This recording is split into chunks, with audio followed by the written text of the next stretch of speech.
Hey guys, welcome back to the channel. This is story about what if Naruto were blessed with good fortune and good luck part 1. Before I start, please do support for more amazing content and comments for part 2. Do consider to subscribe my channel and share my video to your friends and check out the description as well. Let's start the video. We've been here for a week.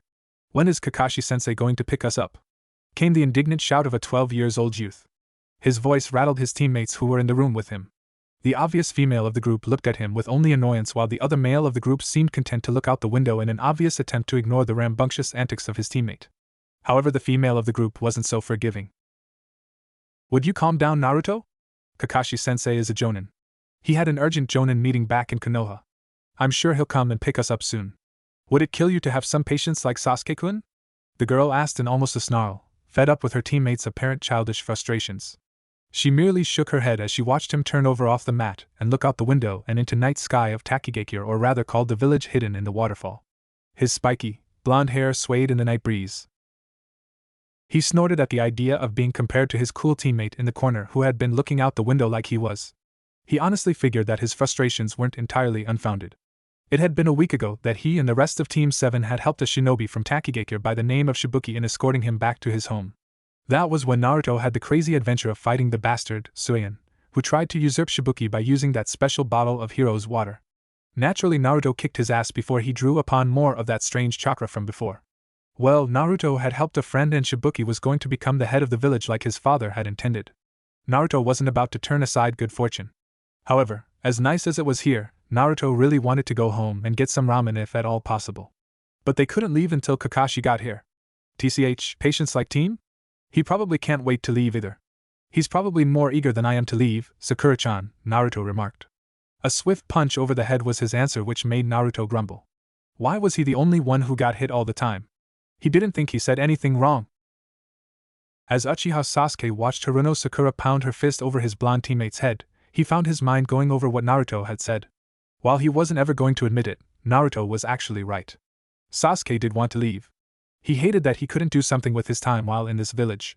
Because it was a different shinobi village, he couldn't train or practice techniques without allowing for the possibility of some foreign shinobi stealing them, treaty or not.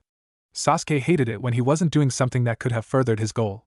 He too wished that Kakashi would hurry up with whatever he was doing and come get them so that he could go home and train. Though, as he said previously, he wasn't going to give Naruto the satisfaction of knowing that he was right about what Sasuke was thinking. Sasuke blinked himself out of his thoughts just in time to turn to see a rather interesting sight. I'm just saying that there isn't anything to do here. I'm going to become the future Hokage of Konoha. I need to train to get better than I am right now. We're not getting it done in this village, Databayo. Also, why do you keep hitting me whenever I say something? Naruto said while Sakura growled. Her fist was actually tightening in her hands as a vein nearly snapped in her forehead at her teammate. Are you kidding me? Do you know how much stupid stuff comes out of your mouth sometimes, Naruto? I keep trying to knock some sense into that damn thick skull of yours. You didn't have any parents growing up, so you continue on with these stupid, childish dreams of yours. Kiba, Shikamaru, even Chuji all have a better shot of becoming the Hokage than you do. Sasuke-kun has the best shot. Bring yourself down to earth, Naruto. Someone like you will never become the Hokage, Sakura said with a heavy huff. Her eyes widened before she placed a small hand over her mouth. Sasuke raised an eyebrow as the silence suddenly became laced with a hidden pressure. Not even Sasuke wanted to move from his spot for fear of breaking this long string of silence. However, when you pull a string, sooner or later it will snap. Naruto? And Naruto, I didn't mean, Sakura attempted to explain as Naruto's hair shadowed his eyes. For once in his life, Naruto Uzumaki was tired of being nice. For once in his life, Naruto was tired of being the one picked on, and Naruto was tired of always being the one others said that he couldn't do something. What do you know? What the hell would you know about me not having parents, Sakura? Even Sasuke knows what it's like more than you. Just once I would like someone to tell me that I could do it. Is that too much to ask for? I get nothing like Sasuke gets it. We're both orphans. What is it about me that's so damn different from him? Why am I always the one who's different? Naruto asked as he shoved Sakura out of the way before rushing out of the door to their room and down the hallway. Sakura and Sasuke watched him go before Sasuke turned to Sakura. At that moment, Sakura wished Naruto was back because Uchiha Sasuke was giving Sakura one of the harshest glares she had ever seen in her time with the Uchiha heir. Sakura swallowed the lump in her throat. Uchiha Sasuke was not pleased. Naruto kept running and running. He didn't know how far he was from Takigakure, and truth be told, he really didn't care. The towns weren't very far for shinobi that took to the trees at breakneck paces. It had only taken Naruto about half an hour to make it to the next town away from Takigakure, but in his rage that half an hour must have been like either 3 or 4 minutes. He couldn't stop the tears that fell down his face as he landed to the ground and huffed. Stupid Sakura. Stupid Sasuke. Stupid Kakashi. Stupid everyone else. Why is it only impossible for me to become the Hokage? Why do only Iruka-sensei, Ayam-chan, and Tsuchiyaji believe in me? Why can't my own team believe in me? Naruto asked. His only answers were the sounds of the crickets and other night bugs that came out when the moon did. With time, Naruto wiped his tears away. He swore to do no more crying. Crying solved nothing. He had spent too many sleepless nights crying about the situations that he found himself in. He resolved to do no more of that. He would make them all see. He would make them all see that he would become the fucking Hokage, and he would earn the village's respect. He would earn both Sakura and Sasuke's respect. No one would say that Uzumaki Naruto was incapable of doing the impossible.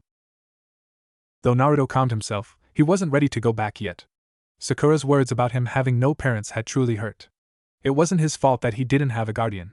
What did she know of the pain, the loneliness, the sorrow of wondering if even the people who gave life to you cared for you? She knew nothing. And just because she got that one luxury, that one privilege, she was able to gloat about it in his face. Now that was something Naruto wasn't going to take. I guess I'll just go to the town, stay a bit, and then go back, Naruto told himself. He offered a small nod. That sounded like a good idea. Even Naruto needed some space from his team. So, with that plan in mind, Naruto made his way into the neighboring town from Takigakure. Its town lights were blazing as many people walked the streets. Naruto's eyes were nearly sparkling as he watched various employees of food stands attempt in vain to get other people to sample their products. He could see many, and he meant many, people exiting either casinos or gambling hotels either laughing or crying. Naruto shook his head. It was odd when it brought him back to his own gambling experiences. He remembered when he had a cheeky bet with Iruka. The man had been crying 2 days later at giving Naruto as much ramen as he wanted for a day. At the time, Naruto hadn't thought too much about it, but as he thought about it now it was actually rather funny. Naruto wasn't sure how much time had passed, but it must have been quite a while since he heard his stomach growl. Naruto groaned before he opened his frog wallet and glanced inside. He actually had quite a lot of money, though it wasn't compared to what he had in some of his scrolls at home. Naruto gave a rather small sigh. He supposed he could go into a casino. He was technically an adult. Though Konoha was one of those villages that was rather edgy about allowing anyone under the age of 16 to do such things as drink, gamble, or other things. A very odd system of doing things, but it was to be expected. Gah! I want some damn food! Naruto shouted, not once remembering the vendors that he had passed to get to where he was. It didn't take long for Naruto to hear chuckling and laughing. He blinked as he looked up. Men and women in fancy-looking kimonos and suits were all walking into the forest. Naruto narrowed his eyes. He could never understand the ideas of the rich nor what they did with their time, and damn him if he would ever try, but he was curious. AAP couldn't hurt. Who knows, maybe they had some awesome food that he could eat. So, the wheels of fate, which Naruto still didn't believe existed, began to turn as Naruto trailed the people via the treetops. He couldn't make out much of what they were saying without exposing himself, but he could hear 3 distinct words. Buying expensive rare? What the hell are these people talking about? Naruto thought to himself. It could probably have been buying expensive or rare foods, a thought that nearly forced Naruto's stomach to give him away with a small growl. Naruto forced himself out of that idea if only so that he didn't get caught. He had managed to paint the entire Hokage mountain in broad daylight without anyone seeing him. A bunch of snobby, self-absorbed rich people with no formal shinobi training would be a cakewalk for him. It probably helped that his orange jumpsuit was dual-sided. Black on the inside and orange on the outside. Naruto just had to turn it around. Screw you orange haters. After about 5 minutes of walking, Naruto noticed a multitude of people beginning to funnel into a rather small house. How the hell could a house hold this many people? Still, when you grow up an orphan, you learn to pick up some hints. Naruto could tell something was off about the house. Why would this place have this many guards? Naruto asked. He could see at least 3 mercenaries on the room and 4 others guarding the 4 corners of the house. Each had a blade about as big as Naruto himself. Though Naruto hoped none of these guys knew how to use it like Zabuza. Just the thought made Naruto shiver. Still, this interested Naruto even with the danger. Naruto was getting that food. Naruto was hardly unaccustomed to dangerous situations. If there was one thing Iruka always complimented about Naruto, it was that he was 2 things. He was unpredictable, and he had a very dangerous mind. Walking a couple of feet away from the house, Naruto gave a breath before he crossed his fingers. Kage Bunshin no Jutsu, Naruto called out and created 2 clones. With a firm grin, Naruto enacted his plan. He and the 2 clones fell behind the cover of some trees as they watched people pass. Naruto saw one man who was lagging behind the rest. He ordered the clones to move. They quickly pulled the man into the bushes as Naruto knocked him out and laid him against the trees. You might be thinking, Naruto Uzumaki, stealing and kidnapping? Why would a child with such innocent and a heart of gold do such a thing? Heroes don't do that. Well, Naruto was an orphan and this was a mission. Missions were off the books and an orphan did whatever they had to do to survive. Naruto wasn't as innocent as he probably led some poor sap to believe. As he pillaged the man of all he could find, he gawked as he opened the man's wallet. This guy's fucking loaded, Naruto thought as he actually had trouble counting the bills and coins of yen and ryo in the man's wallet. It was like 30 or 40 times what Naruto had in his own wallet. Naruto grinned. The man was rich. He wouldn't be needing these. Naruto chuckled as he added the man's funds to his own. The amount of ramen this would get him was staggering, with enough left over to do with what he pleased. Still, Naruto didn't stop there as he continued to give the man a one-over. He reached deep into the man's pockets and blinked when he felt something hard. He picked it up and held it in his hand. A ring? Naruto asked himself. The 2 clones merely watched the original finger the ring in his hand. It was a white ring with a shiny gem in its center. The gem looked purple at its core. Naruto had to admit it looked beautiful. Maybe it was worth something. Well, whatever, Naruto quickly placed it on finger. Rings were to be worn, right? Though it did look tacky. Having all that he needed, Naruto tied the man up and then left him before he turned to his clones. You guys know the drill, he said. They both nodded before they gave the same hand sign and a puff of smoke covered their forms. The attendee to the door sighed in relief. Finally the people were settled. This job sucked. Why couldn't rich people have better things to do with their time? But he was getting paid for this, so it wasn't like he cared either way. Alright boys, let's lock the... He paused when he heard more walking. He looked and noticed a boy with yellow hair, blue eyes, and whisker marks walk into his vision. He wasn't alone as he was surrounded by 2 other mercenaries, each with a sword at their waists. 1 female and 1 male surrounded him. The mercenaries that guarded the building narrowed their eyes, but the attendee stopped them from moving. He gave a rather small smile as the blonde boy stopped in front of him. Isn't it past your bedtime, little man? This isn't a place for kids, the man said. Truth be told, he was talking out of his ass here. There had been too many instances where young lord or young ladies had been to this type of thing. Sure, they had guards, but usually they were with their parents. This was a little suspicious after all. Forgive him if he would have a little fun. The boy snorted as he looked up at the man, his hard blue eyes glaring into his form. Ugh, I feel like Sasuke, Naruto thought before he took a deep breath. My parents thought I would be fine on my own. I don't see why they needed to bring guards with me. It's my birthday, so Toussaint and Ka-san said I could get some tasty eats, Naruto said. He hadn't expected the attendee to laugh as he held his stomach and hunched over. Though despite his confusion, Naruto didn't remove his gaze. Is that what they call it? Well, they aren't wrong. We got a lot of tasty eats for your kid. So it's the birthday man's first time here, eh? Well, did your mom or dad give anything to you? To show me that you aren't lying? He asked with a small smile. Naruto swallowed the lump in his throat. Keep cool, Naruto. This was just like that time you posed as an Inuzuka to put female dog hormones on all the men and women before unleashing all the dogs. Oh man, that was a funny sight. Well, I don't know if Toussaint was supposed to give me anything, but Ka-san gave me this ring. Told me I'd be fine, Naruto said, showing the white ring with the purple gem to the attendee. Naruto noticed the man's face actually pale at the sight. Nearly all color seemed to drain away from him. The man quickly verified the ring before swallowing his attitude and any of his humor. Are alright this way, young lord. We'll show you your accommodations, he said as he opened the door. Naruto merely nodded as he and his disguised mercenaries walked inside. The attendee closed the door as Naruto walked into the hallways. He blinked. The house was fancy as he expected, but he didn't see any of the people who had previously settled into the house. Good evening, young lord.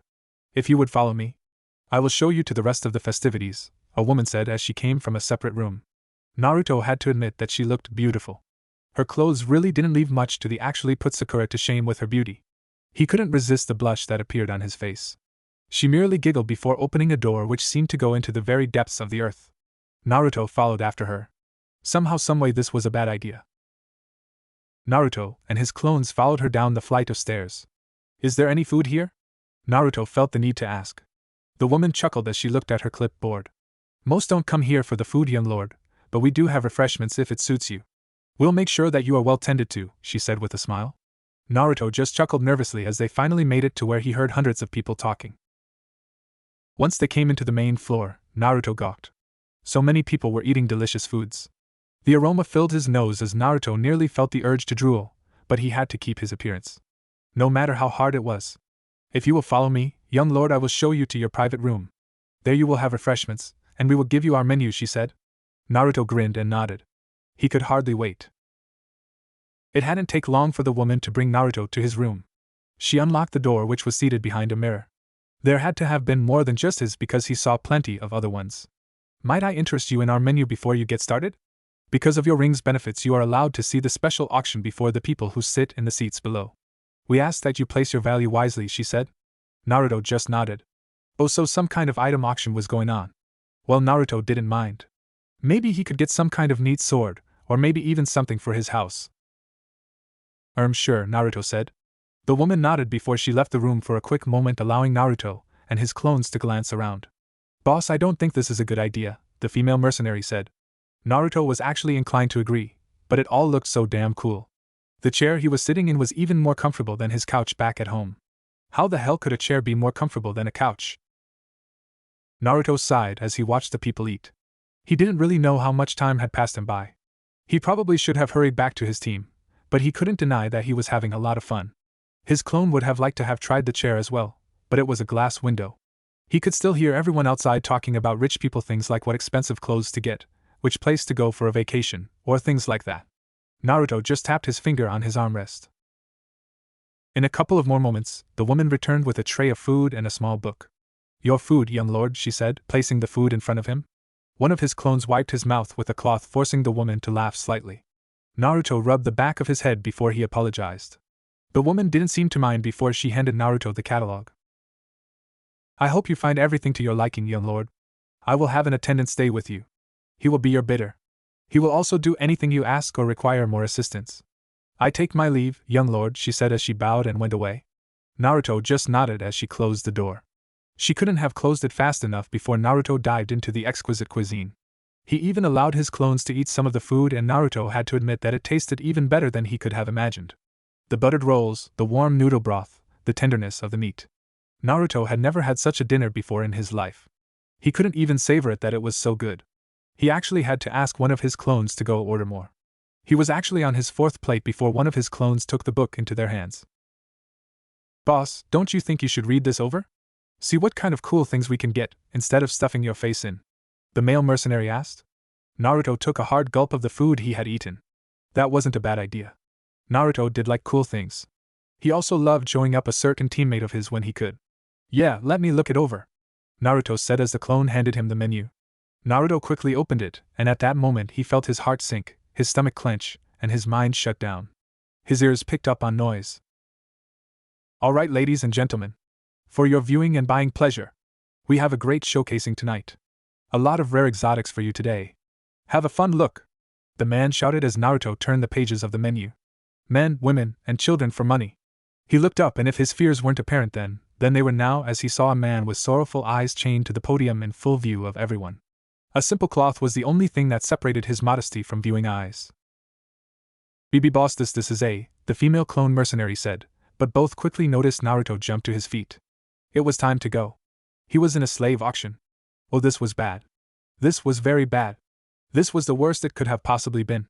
Whoever said Uzumaki had good luck could go and shove a sword where the sun didn't shine. Naruto bolted for the door and grabbed the handle.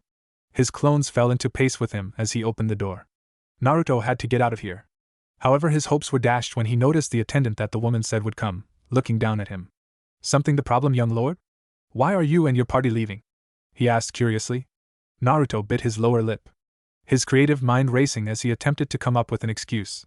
He doubted he could just knock this guy out, as that might have alerted everyone in his vicinity to him being an imposter, and Naruto didn't want to know how Kakashi and the rest of his team would feel about him in this situation. He gave a small breath and composed himself. I looked through the menu. I didn't have anyone I wanted. I figured I would go home and try another time, Naruto said. The man smiled, but it was a smile that told Naruto he was nowhere near close to getting out of this situation. The man but have noticed his slight stutter. I see. The young lord is uneasy about purchasing his first slave. Everyone is like that the first time they come here. However, master, you must realize the repercussions of such a thing.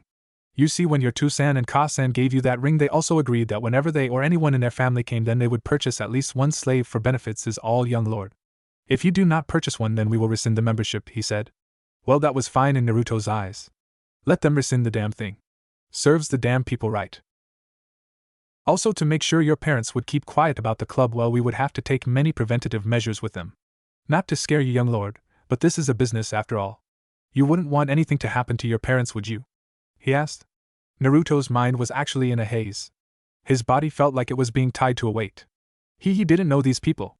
He could probably just say screw it, but that would have been bad for him as well. What kid wouldn't like to help their parents? The man would have known something was wrong if Naruto refused. Naruto couldn't ask for such a convenient excuse like to use the bathroom now without them most likely taking someone with him to make sure he didn't run off, and this place was under the house from earlier. There was no way there were any doors or windows for escapes. Seeing the boy's plight, the man merely smiled. Who knows, young lord? You might actually be a kind master. No is saying you have to be some cold, heartless brute, but you must purchase something from this place. It's the way things go around here. Surely you understand. Come, I will help you find a good slave of your own, he said. Naruto felt a piece of himself die as he hung his head down. He really wished Kakashi was with him right now.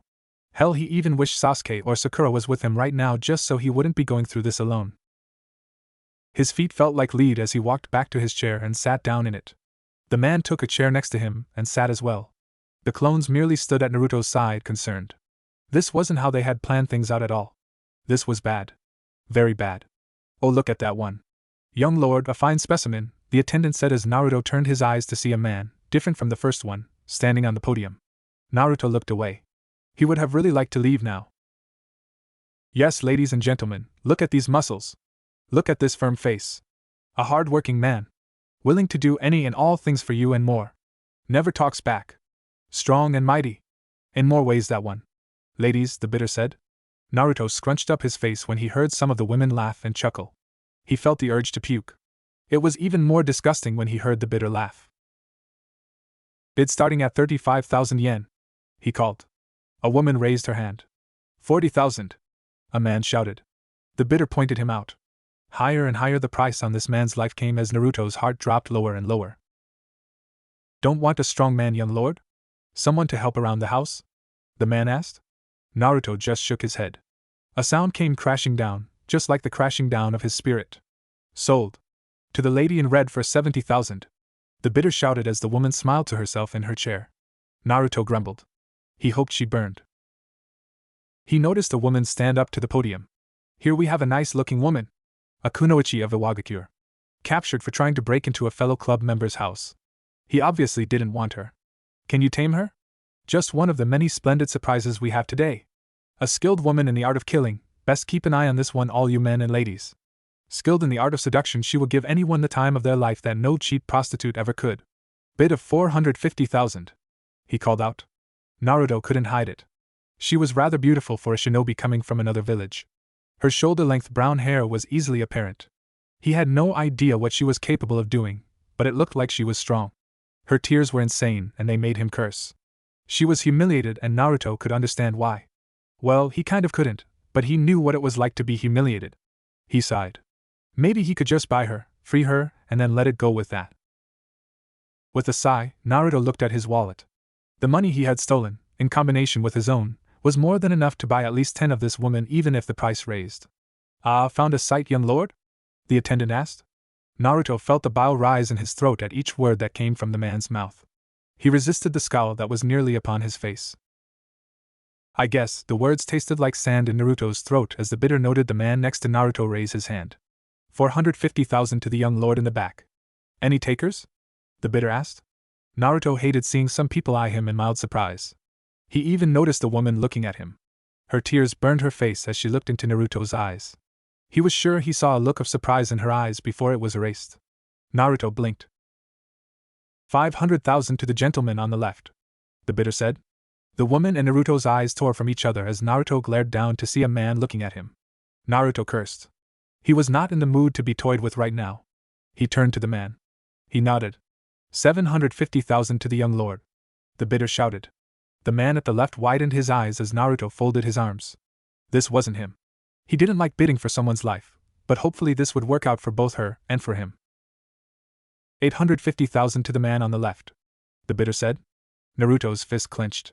If he ever made it out of this, he was never betting in against people for money ever again. Going once. Going twice, the bidder said. Naruto quickly pulled the attendant's arm and whispered into his ear. The attendant widened his eyes and held up his hand. 1 million ryo for the Iwa Kunoichi, the bidder shouted. People murmured as they looked at Naruto. He wasn't sure how harsh his look was, but people shied away from it in some type of fear. Sold to the young lord. Let's give a hand to his first slave, the bidder shouted as the Iwa Kunoichi dropped down the podium and walked away. Naruto stood to his feet. There, I bought one. I'm leaving, Naruto said as he made his way for the door. Are you sure, young lord? There is still a wide selection. It is customary for all members to stay until the end. Wouldn't want any missed opportunities. Maybe you will find someone else that you will like, the man said with a grin. Naruto's hand reached the doorknob. He was going to pound this guy's face in. Naruto had just offered to pay 1 million ryo for a person. How many missions worth of money was that? The sad thing? Naruto had so much more money left over. Can I buy all of them? Naruto asked. The man laughed as he turned. Rather eager, aren't we? Sorry, young lord. You had a bid, so you cannot bid for another 3 slaves. Give other a fair chance. That's the name of our game, the man said. Naruto felt terrible, but he returned to his seat and lowered his head. That Naruto wasn't entirely sure of it, but helping people was his character. If he could help the world, he would. Naruto would have liked to get rid of these thoughts, but he couldn't. A large part of him would have just spammed his clones and ransacked everything in front of him while feeling the slaves, but there were daimyo here. If this somehow traced back to him in Konoha, would the village be in trouble? Naruto didn't want that. Most of all, he wouldn't be able to face the disappointment on his sensei's face. Men, women, and children passed Naruto by each time. Fortunately, the man stopped talking to him. Naruto had his ones, so he didn't need to make a bet anymore. Though he truly wished he wasn't in this position, but he supposed he had only himself to blame. His curiosity had gotten him into this situation, and he was paying for it now. Why couldn't he have been smarter? Naruto sighed as he folded his arms. By the time he looked up, they were on the very last one. Thank Kami. Now I can get out of here and never come back here again, Naruto thought to himself. Have we all had a wonderful time tonight? I know I have. I see a lot of happy and angry faces in the crowd today, but I think I have something that will wipe it all away. Now for our main attraction. A girl hated by society. Shunned away from her village for her heinous crimes. Kidnapped in the night to bring into the heel of her masters. A local kunoichi from our very own neighboring village, Takigakure. I present you our main attraction, he shouted. Naruto blinked as he looked down to see girl his age. Her green hair shined in the light. Her orange eyes stared fearfully, yet angrily, at everyone. Her dark skin was like skin Naruto hadn't seen before. He could see the many lacerations on her skin as well. She had been struck a lot. Just like he did when he was younger. He sympathized with her. Plus, they were close to Taki. He could return her right now. Ah, but you wonder what makes this little tot so amazing that she is our main attraction. Well, have you ever heard tales of the Bijou? Powerful monsters of destruction so strong that not even legions upon legions of shinobi could successfully take them down. So strong that one nation would pay half its economy to have one. Well, our little tot happens to hold one of them. That's right, ladies and gentlemen, you are bidding for your very own Jinchuriki, the man called out. Naruto's mind froze. He didn't understand the term Jinchuriki, but everything else he heard. She had a bijou. She was just like him. Naruto swallowed the lump in his throat. If he could help no one else, then he would help her. We start the bid at 3 million, the man said. Naruto widened his eyes. 3 million ryo was for a Jinchuriki? Naruto shivered, but he couldn't even catch his breath as nearly everyone raised their hands. 4 million. 5 million. 9 million. 10 million. Any more bids? The bidder asked as Naruto turned to his attendant. Fine, you wanted Naruto to bid so much? Naruto would make sure that none of you ever raised your damn hands again. Naruto grabbed the man's arm and stared into his eyes. The man was almost surprised when Naruto growled into his ear. The man gasped. He stared into Naruto's eyes. He nodded. He turned to the bidder and raised his hand. The bidder shivered. 330 million for the Jinchuriki to the young lord, the man said as people gawked. Some glared hard at him, but Naruto glared back even harder, practically daring them all to challenge his bid. The Taki girl looked at him for a moment before she looked back down at the ground. SS sold to the young lord for 30 million. The bitter said the sound of its state come hammering down. The guards took the girl away as people began to file away. Naruto stood to his feet and walked for the door. His clones and his attendant followed him. Impressive bids, young lord, but before you acquire your new assets you have to pay for them first. Please fill out this form as we walk towards the payment stand, he said. Naruto just nodded, sick to his stomach of the night. He was physically, mentally, and spiritually exhausted. Do slaves ever go free? Naruto felt the urge to ask. The man laughed. Well, I know there are masters who will keep their slaves until the exact moment that slave dies. Other kind masters allow their slaves to work a while, and then let them leave. However, that's for normal slave auctions, young lord. That doesn't happen here. When you bought your slaves, you bought every single legal right that they own. They are yours now until you or they die, he said. Naruto blinked. He didn't want to hear that. What if I don't want slaves forever? What if I don't want them anymore? What if I just want them to leave me alone? Naruto asked rather angrily. The man noticed. It was necessarily hard to find out the young lord's ultimate intentions. Well, then you have merely just wasted 31 million ryo on 2 slaves who cannot leave your side. I would make a peace with that now, the man said. Naruto stopped walking. His intentions had been utterly destroyed. Naruto looked down at the ground, but he soon followed on. This was going to be tough to explain. Naruto and his attendant came to the payment area. Naruto, having filled out the form, gave it to the man behind the desk. He then pulled out the wads of ryo, yen, and coins needed to Naruto growled pay for his slaves. Naruto gave the money and the man had the gall to smile pleasantly. Good doing business with you, young lord. Now if you don't mind heading to one more place we will get you acquainted with your seal, he said. Naruto didn't even have the time to ask before he was dragged away. Hey, put me down. What are you drawing on me? Naruto asked as he kicked his feet in a chair. Please calm yourself, young lord. This is merely your master seal, that is all. Your assets are getting theirs as well. No, they cannot be a village's perimeter away from you. If they are, then the seal will activate, and electricity will surge into their brains, killing them instantly. It will also activate in brief periods if they attempt to cause you harm. You may activate it yourself if you prefer to truly force your will. A lot of masters do this. Nothing too much. Just keeps the slaves in line, the attendant said as Naruto shivered. That's what they meant when they said that they couldn't get away. Oh no, what am I going to do? Sakura-chan, Sasuke, and Kakashi-sensei are going to kill me. Naruto thought, and just as he finished that thought he saw the seal had been finished, and the chakra applied. The light from the seal faded as Naruto was unstrapped from his chair. Well now, then here are your papers. Your slaves are at the back of the house. Follow the hallway down the right and you will find them. Have fun, young lord, the attendant said with a wave as Naruto swallowed as he and his clones walked off. Naruto felt like he had hit rock bottom. He bought people. He gambled with people's lives. He participated in slave trading. He was a master now of slaves. Naruto felt one of his clones touch his shoulder. It's done, boss. Should we dispel? The female mercenary asked. Naruto nodded, confident that no one was following him now. The two popped away in smoke as Naruto made it to the end of the hall. It couldn't have come long enough. Naruto stared forward and saw chained collars around the kunoichi from Taki and the kunoichi from IWA. The chains were held by a tall man. He looked down at the still disguised Naruto. Your slaves, young lord. Present yourselves to him, the man said, and Naruto, with all his inner will, resist the urge to kill the man where he stood when he kicked both forward.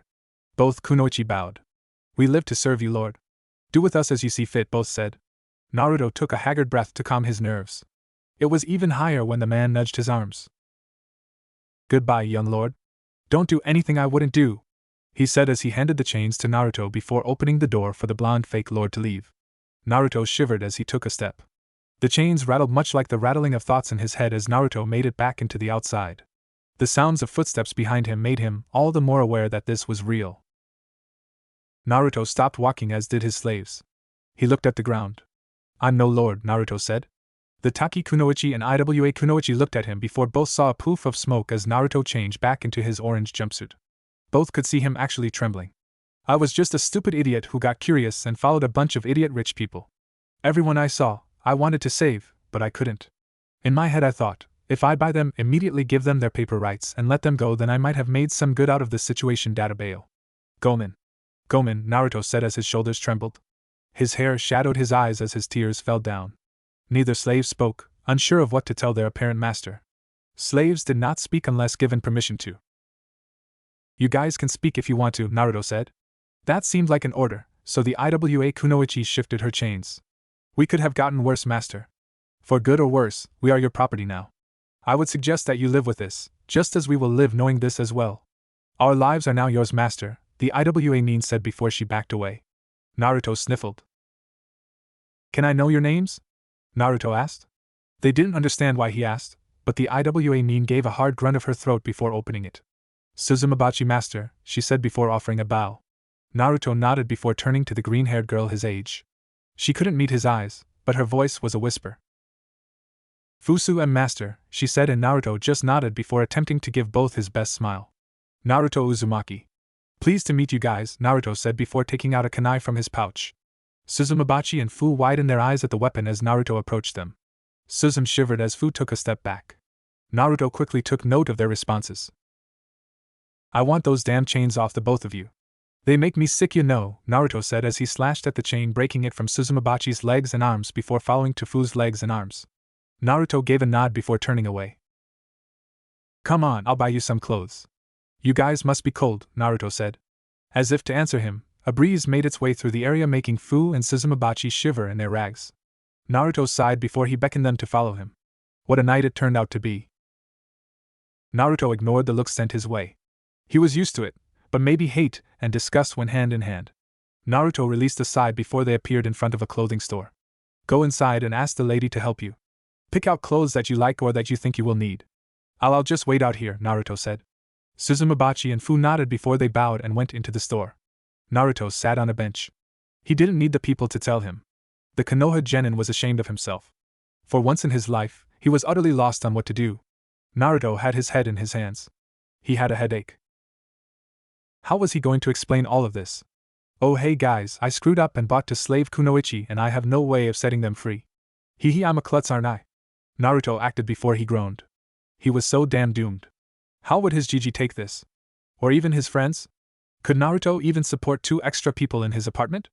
Well, since Naruto stole that money he had about, Naruto quickly checked his wallet, another 40 million to do with what he pleased. Man, this guy was fucking loaded.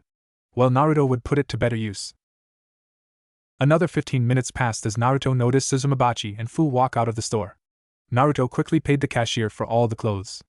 You both look nice? Naruto attempted to compliment. Neither seemed to respond negatively or positively. Naruto just shook his head and had them both follow him. It was late, and he was tired. He would sort this all out tomorrow.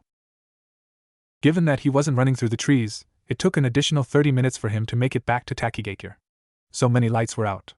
He sighed before turning back to Suzumabachi and Fu. He turned to Fu specifically. I bought you because they said you were from Taki. I thought it would have been a cakewalk to release you back here. Hey, guess I screwed up, Naruto said with a very strange chuckle. Fu's eyes hardened. I have nothing to say to anyone from Takisu and Master, Fu muttered out. Naruto turned and could see the hatred in her eyes and the contempt for Taki. Obviously Taki was probably the reason she was in this situation in the first place. He didn't like hearing them call him master and he could order them to stop, but that wouldn't change the situation or their dynamic. Oh. Sorry, I thought it was a good idea, Naruto replied. Fu shook her green hair. It is not master's fault, Fu said. Naruto just thanked her before he led them into the hotel. It was a rather uneventful walk. He did send a harsh glare to the receptionist of the hotel who had given Fu a hard look. This is where my team and I stay. I've been gone a long time. I just want us all to rest tonight, and we'll get this mess sorted out tomorrow. That sound good? Naruto asked. Fu and Suzumabachi merely bowed. If that is your will, master, Suzumabachi said. Naruto gave a groan. That was going to really take some getting used to. He used his hotel key and opened the door. Years of shinobi experience helped Suzumabachi as block the incoming fist that was headed for her master's face. She caught the fist much to Naruto's surprise. Naruto Baka, do you have any idea what time it is? Sakura asked slowly as she noticed Suzumabachi holding her fist and keeping it from connecting with her master's face. Sakura withered as she withdrew her fist. I'm sorry about that. Did this idiot do something he wasn't supposed to again? Sakura asked. Suzumabachi internally sighed. She really didn't know if Naruto was telling the truth about all of this, but the way he cried in the forest, there was a sincerity that Suzumabachi knew couldn't have been there with anyone else. She didn't know what prompted her to protect him. She would have inwardly laughed at his pain, but she had felt something in the pit of her stomach. None of this was her master's fault. If what he said was true, then they had all just been dealt a fucked up hand by fate. Master, she wishes to do you harm. How should I proceed? Suzumabachi asked. Naruto grimaced at the stupefied look on Sakura's face as she looked at Naruto. Master? Sakura screeched, prompting Sasuke to slam open his door. He gave a hard glare to Sakura before turning to see Naruto surrounded by females. I don't want to know or care, dope. It's late. Kakashi will most likely pick us up tomorrow. Explain this then. Now Sakura, shut up so I can sleep, Sasuke said before he closed the door harshly. Sakura deflated. Great, she had made Sasuke-kun angry. Naruto sighed as he scratched his scalp. He then gently touched Suzumabachi's shoulder. It's okay, Suzumabachi-san. She's right. I was gone too long.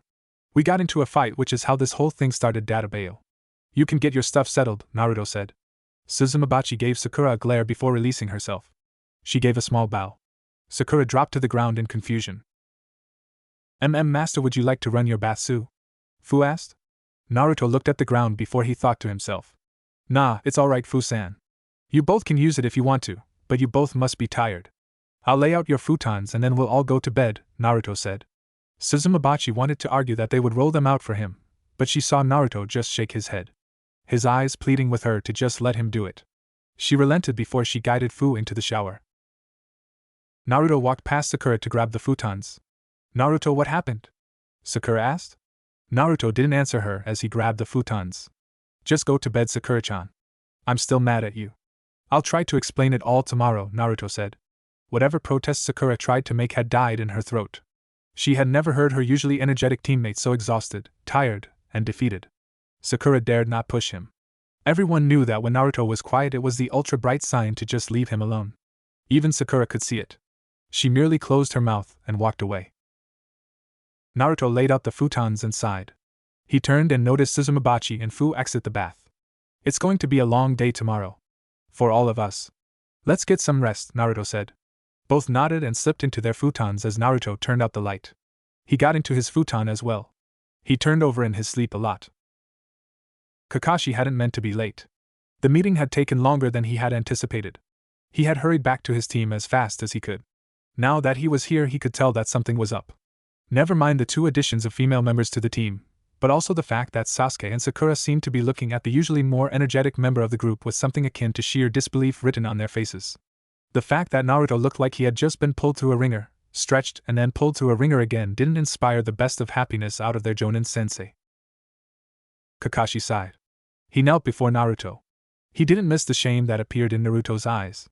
Now wasn't the time to be strict, but to be understanding just like his own sensei. Care to explain this all to me, Naruto?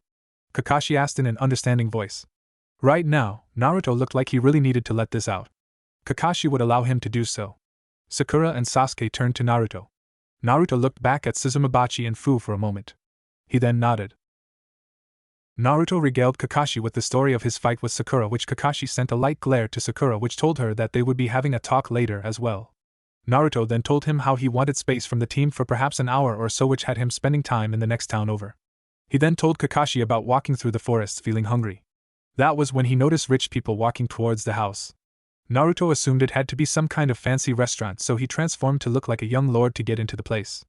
Naruto might have skimmed some details on the exact hows of doing it.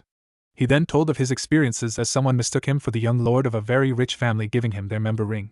He told about his experiences at the slave auction and his thoughts while he was there.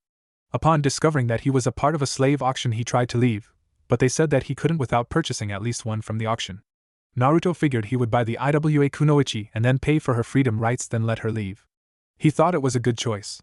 This honestly made Kakashi wonder why he was seeing 2 slaves then. Naruto paused for a breath for a moment before continuing. He then said he hadn't planned on buying anyone else, but he had to stay until the end, so he did. Kakashi-sensei, can I have your ear for a second? Naruto asked. Kakashi raised an eyebrow. He turned to the green-haired girl. Obviously there was something about her Naruto wasn't willing to share with his teammate and Kakashi. Kakashi watched Naruto turn to Fu. Fu, this is my sensei, Kakashi Hatake.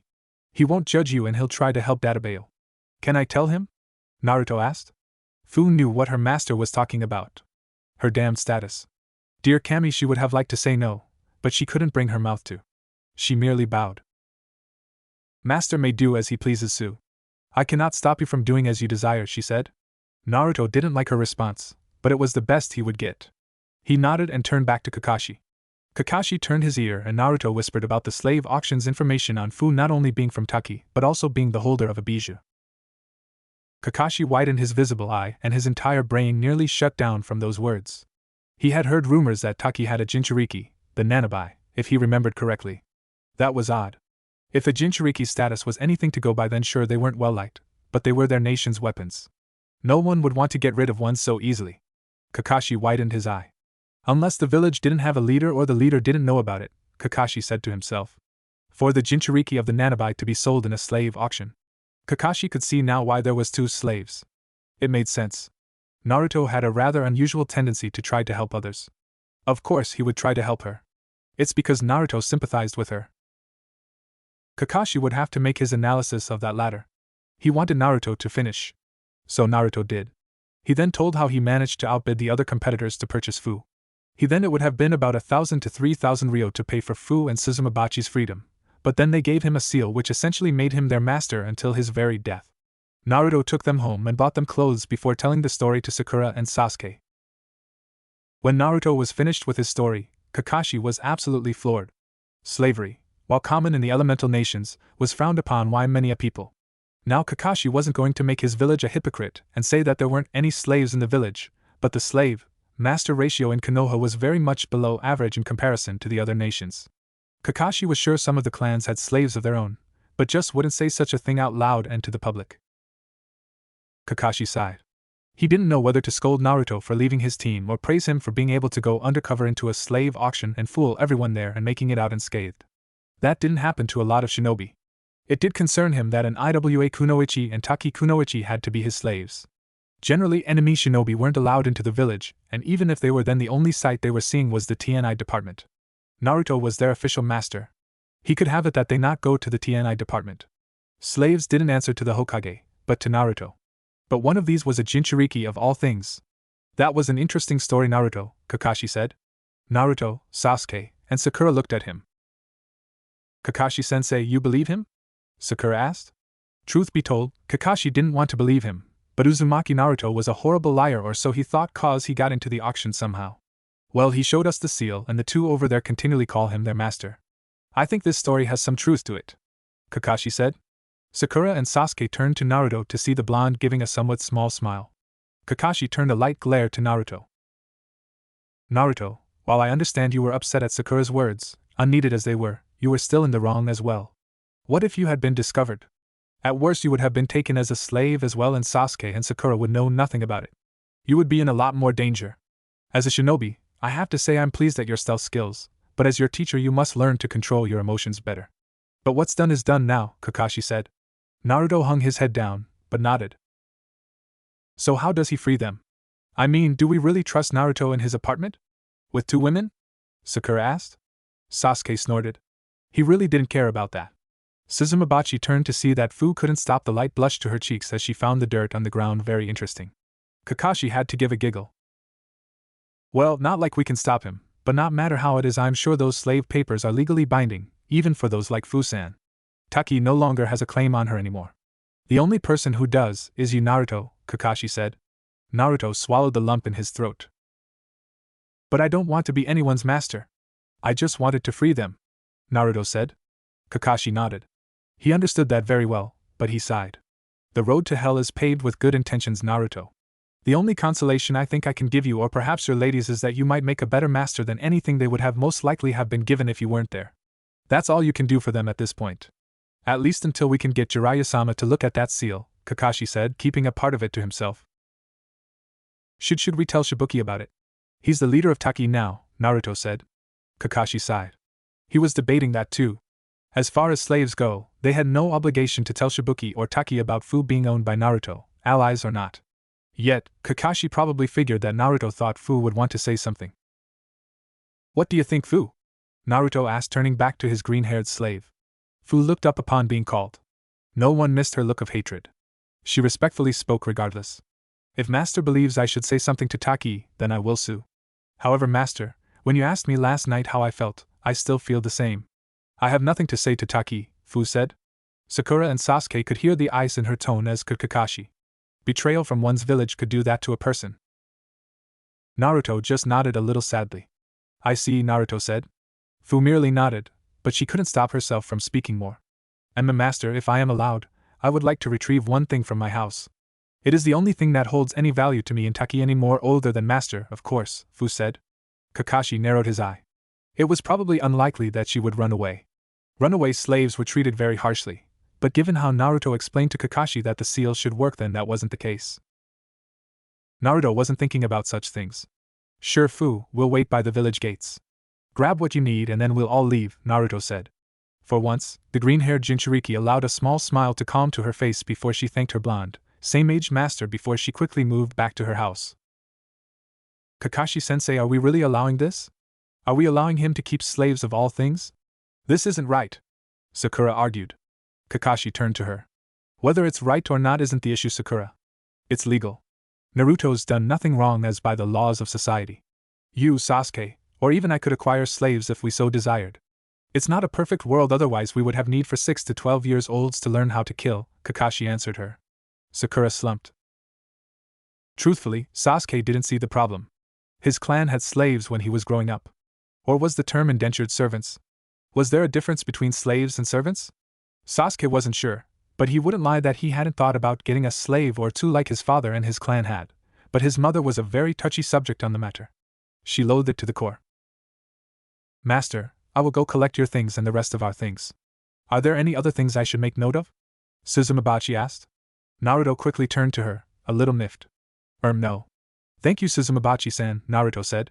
The former IWA Nin nodded before she went back into the hotel to get Naruto's things. Naruto just watched her leave. Kakashi-sensei, what am I going to do? I don't know how to be a master or take care of others. I never wanted this. I just wanted, Naruto shivered, but a hand on his shoulder from Kakashi stopped him. Just take it one day at a time, Naruto. That's all you can do. We'll explain it to the Hokage when we go home. That's the only advice I can give you, Kakashi said. Naruto just took another breath and nodded.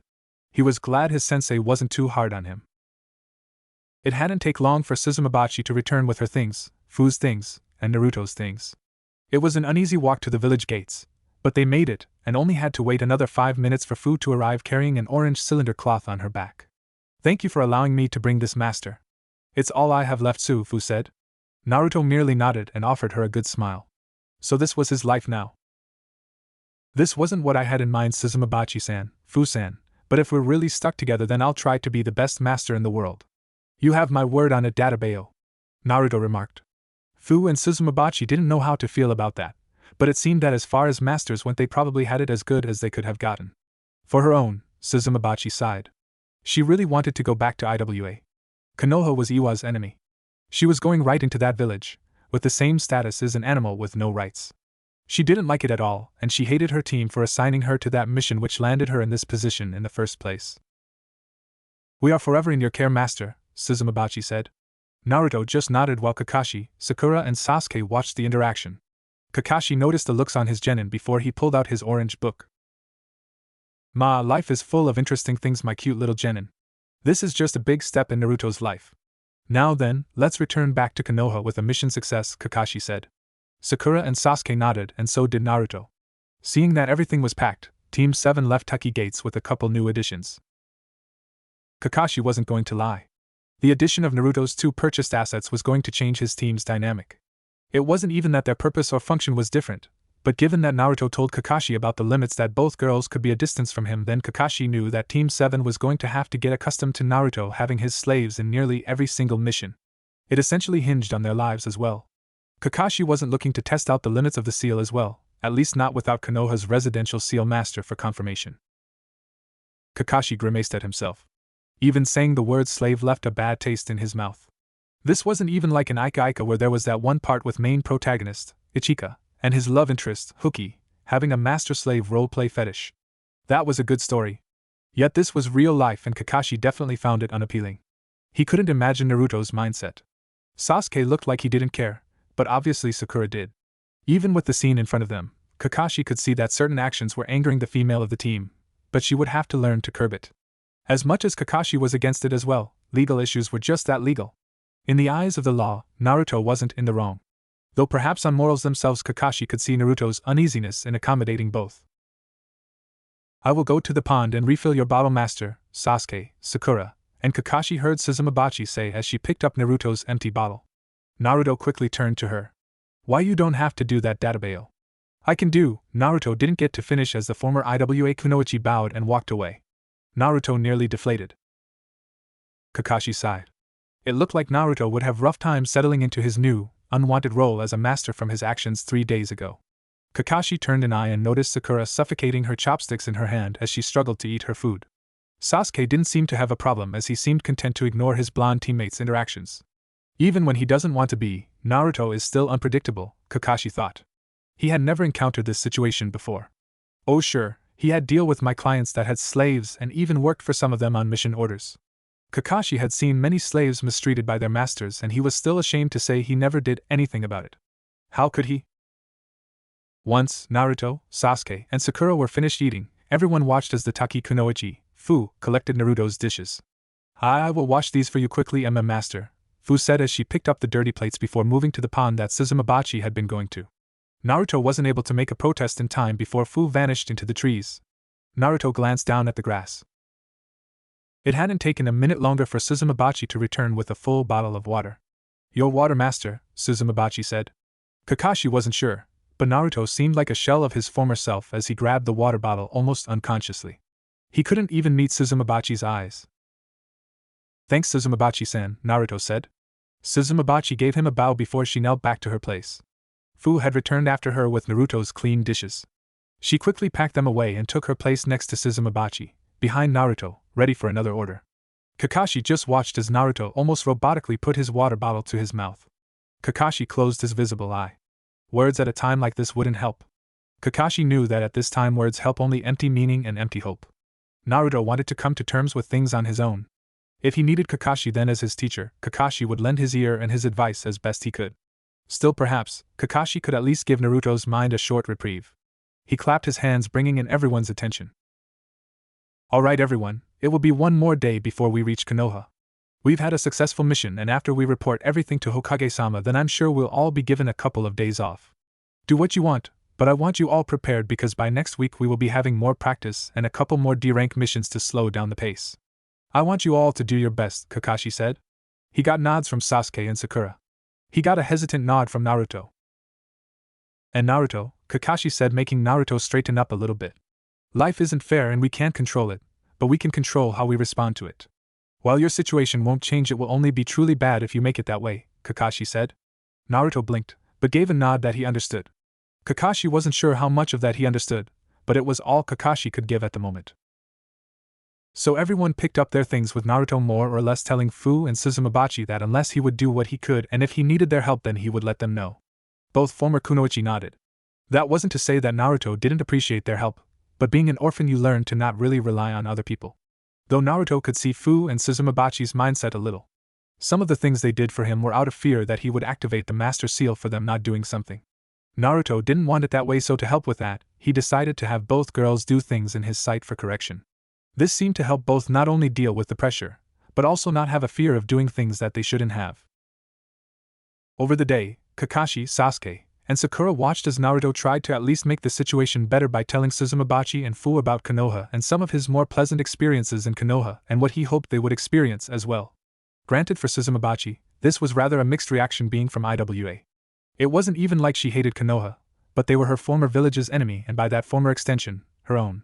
She could see her master's joy in talking about his village. It was the same with anyone who would like for their village to be in a good light. Suzumabachi would be living there, so it was nice to know what she would be getting into. She couldn't really gauge Fu's reaction to Naruto's words, but from the little she had observed of her fellow servant she seemed a little more relaxed than when they were in Taki. The shine in Fu's eyes at Naruto's words wasn't lost on Suzumabachi either. And they have the best ramen in the world. I'll treat you both to some when we get there. I think you'll like it, Naruto said. Suzumabachi and Fu nodded, both couldn't deny that they held some interesting in seeing Konoha. From his place, Kakashi smiled lightly. It looked like Naruto would be just fine. That day went by rather quickly in Naruto's eyes. He wouldn't lie. He was dreadfully nervous. He didn't know how his Jiji would take this news and he hoped that he wouldn't be too angry with him. If there was one thing Naruto never liked seeing, it was disappointment in other people's faces on him. That emotion usually hurt a lot more than any words could. Naruto wouldn't lie. He still didn't like having slaves and he doubted he ever would, but Kakashi was right. Naruto couldn't run from this situation, and his moping around wouldn't change it either. He had promised Fu and Suzumabachi that he would be the best master he could, and he meant that. That wasn't to say he wasn't prone to lapse back into his half-conscious, half-unconscious state, but he seemed to be better with it. At least from the past 3 days he was dealing with it prior to leaving Takigakure. Your village is really amazing, master. It's much bigger than Takisu, Fu said. Naruto grinned at her compliments of his village, even though technically it would of course be bigger than Taki since Konoha was one of the 5 great shinobi nations. Still, a compliment was a compliment.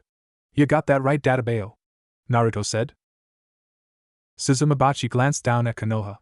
For the longest time, she had been taught about how the 4th Hokage had won the 3rd great shinobi war through his famous/infamous technique, the Hiraishin Jutsu. Suzumabachi had never seen Konoha until this day except in some of Iwa's textbooks and some random pictures. It definitely deserved to be called the village hidden in the leaves. Trees, and more trees surrounded the place for miles. From a distance Suzumabachi could appreciate the natural landscape that surrounded Konoha. It is nice, Suzumabachi commented offhandedly. The air was a lot cleaner than in Iwa. Being so naturally high in the mountains and the earth, the air was thicker. Perhaps not as thick as Kumogakure's air, but it was certainly close enough. Suzumabachi could appreciate good air when she felt it. Well, we hope you'll come to like it here.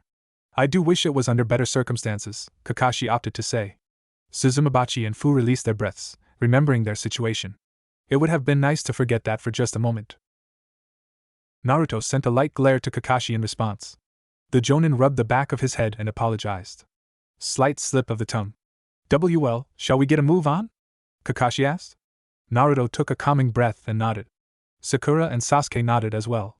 So with that, everyone entered the village of Konoha. Fu and Suzumabachi took their last calming breaths. The female Jinchuriki looked up at the massive doors to Konoha. This was her home now until either she or her master died. Then Nanabai Jinchuriki closed her eyes before she and Suzumabachi moved through the gates. Fu and Suzumabachi watched as Team 7 flashed their identification to the gate guards. They then proceeded to walk with Team 7 through the village. Fu had to admit. She was really surprised by how normal everything looked. Not like she had a true opinion on Konoha in the first place, but it looked like her own village only a few times bigger. She and Suzumabachi saw many people walking the streets, talking and laughing, much oblivious to the true cruelty in the world that Fu had just experienced. Kids laughing and playing in the streets. No one could have known that Konoha's master-slave ratio had just gone up by 2%. Team 7 had walked into the Hokage mansion. They then proceeded up the long flight of stairs before finally coming to the door that separated the group of 6 from the most powerful shinobi in Konoha, and if Suzumabachi was honest, she would say that she was a little excited to meet who many professed to be the god of shinobi. One that even that old bastard Inoki had to give respect to. Master, are you okay? Fu asked, alerting everyone to see Naruto breathing rather heavily. He strained a laugh. Why yeah, just nervous, Databeo. That's all, Naruto said. Kakashi gave him a pat on the shoulder, encouraging the blonde Jinchuriki as best he could. Sasuke and Sakura didn't speak, but at least Sasuke could understand why Naruto was nervous.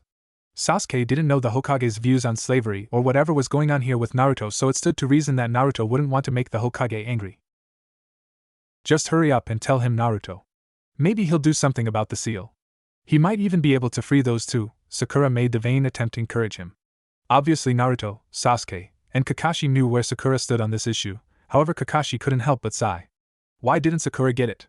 Not even the authority of the Hokage could break this much legality. Perhaps Kakashi had to truly sit down with Sakura and discuss the issue, because obviously there was something here that the Kunoichi wasn't understanding. Setting that aside, Kakashi knocked on the door. Naruto's spirit nearly dropped dead when he heard the words, "Come in," from the other side of the door. Kakashi grabbed a hold of the doorknob and opened the door. Everyone quickly stepped inside. We're entering Hokage-sama, Kakashi said as Team 7, Fu, and Suzumabachi stood before the Sandaime Hokage. Suzumabachi's first analysis? The man was old. Hella old. He looked about as old as Inoki did. Suzumabachi wouldn't voice it for a small fear of the revenge from her master, but she couldn't understand how this was the man that Iwa had so much trouble with when the Yondaime had died. Yet, there was a reason he was behind that seat, and while Suzumabachi couldn't accurately see it, there was also a reason why he was feared and his presence commanded respect. Forgive Suzumabachi if she wasn't intent on finding out just how strong he was. Fu's reaction? If he was a grandfather, then Fu would have easily thought that this guy had more than enough experience to share with many a great shinobi people. Team 7 reporting Hokage-sama. Mission success, Kakashi reported. The Sandaime Hokage cracked his neck as he pushed a set of paperwork to the side. He withdrew the pipe he had been smoking and a stream of smoke escaped his lips. So I see. Well done, Team 7. Though I can't help but wonder why there are 2 more than I assigned to the team. Care to explain? He asked. Kakashi rubbed the back of his head and gave an eye smile. About that, Hokage-sama, it happened when I was returning from the emergency Jonin meeting we had about a week ago. I think it would be better if Naruto explained it himself, Kakashi said. The Sandaime turned his eyes to Naruto and immediately sighed. Truth be told, the Sandaime had always had a soft spot for the Kyuubi Jinchuriki. It wasn't even because of outside factors, but it was because after so long, Naruto had just grown on him. His dream to become the Hokage had instantly had the Sandaime connecting with the young blonde on the views of the village as a whole, the will of fire, and what it truly meant to be the Hokage. The Hokage remembered the many times that he treated Naruto to ramen just to spend some quality time with him. He truly considered Naruto his grandson, despite his annoyances sometimes. And it was for that reason that the Hokage's eyes softened when Naruto took a step forward with about as much energy as a Nara and the regret of a Jonin. Hey Gigi, Naruto said. Hiruzen Sarutobi turned a glance to Kakashi, who only nodded silently, saying that only Naruto could explain it. Hiruzen turned back to Naruto and smiled. Good afternoon, Naruto-kun. Not a single mission can just end normally with you, can it? Hiruzen asked good-naturedly. Naruto managed to edge out a laugh of his own, though Hiruzen could tell that it was relatively strained. The Sandaime cleared his throat. Well, Naruto-kun, are you going to introduce me to these 2 lovely young ladies? Hiruzen asked. Naruto immediately nodded. He motioned for Fu and Suzumabachi to approach, which they did. Hi, Gigi, this is Fu-san and Suzumabachi-san, Naruto introduced. Both girls bowed to the leader of the village, which the Hokage gave a nod to them as well, welcoming them to Konoha. However, Hiruzen could see the look of shame in Naruto's eyes as the blonde tried to find his voice. They are my slaves, Naruto croaked out rather tiredly as he held his head down. The room was interestingly silent. Kakashi did feel bad for Naruto, but it would have been a lot better for Sarutobi and for Naruto if Naruto had been the one to say it. Sasuke couldn't help but groan. What was with him and always getting into these situations where he didn't want to be? Okay, sure, fine, he couldn't really blame some of them on Naruto, but this was getting out of hand. Sasuke was tired. He wanted to go home. Not stand around because everyone was too scared out of their ass to talk. Naruto didn't hear any reprimand and looked up to see the Hokage staring at him. It was a look that Naruto couldn't properly identify, and he was sure he couldn't understand what was going through the Sandaime's head. It must have been an eternity, because everyone felt the need to breath when Hiruzen closed his eyes, crossed his fingers, and took one more lasting breath of his pipe. Explain, Naruto-kun. If you fear that I will think less of you, then don't. Do not be afraid to talk to me. Answer me honestly. How did this happen? Hiruzen asked in a solid yet gentle tone. Naruto swallowed his self-doubt. Fu and Suzumabachi watched as Naruto came to make his story of what happened. Honestly, though they hated the predicament, they felt a tad bad for their new master. Naruto continued with his explanation. He told Hiruzen the same things that he told Kakashi. The fight with Sakura, the need to get away from his team, the sneak into the slave auction, the thoughts he had upon finding out he was in a slave auction, the thoughts he had when purchasing Suzumabachi and Fu, and the ruined thoughts he had about setting them both free. When he was done, Hiruzen could tell that he had done something most thought impossible to Naruto Uzumaki. He had mentally drained the Kyuubi Jinchuriki. I see, Sarutobi said as he began to process his thoughts. Naruto having that level of stealth was certainly unheard of, though given the blonde's natural capacity for pranks then it wasn't that impossible, but to have the subtle tendencies to be able to weave through even as closed an event as a slave auction marveled the god of shinobi. Well, Hokage-sama? You can remove it, right? The seal from Naruto's hand allowing them to go free? Sakura asked. She shivered when she noticed Hiruzen give her a rather intense look. Before we go into things about Naruto-kun, Sakura-san, I would like your thoughts on why you seem so adamant that Naruto-kun cannot take the Hokage position, Sarutobi said, an amount of steel in his voice. Sakura withered underneath his glare, but she was going to be as honest as she could. WWL Hokage-sama, he had the worst grades in the academy, he's the dead last of our generation, and I don't think he would take it seriously enough, Sakura replied. Sarutobi sighed. He could understand some of that. Naruto truly didn't inspire the best confidence out of people sometimes with his antics.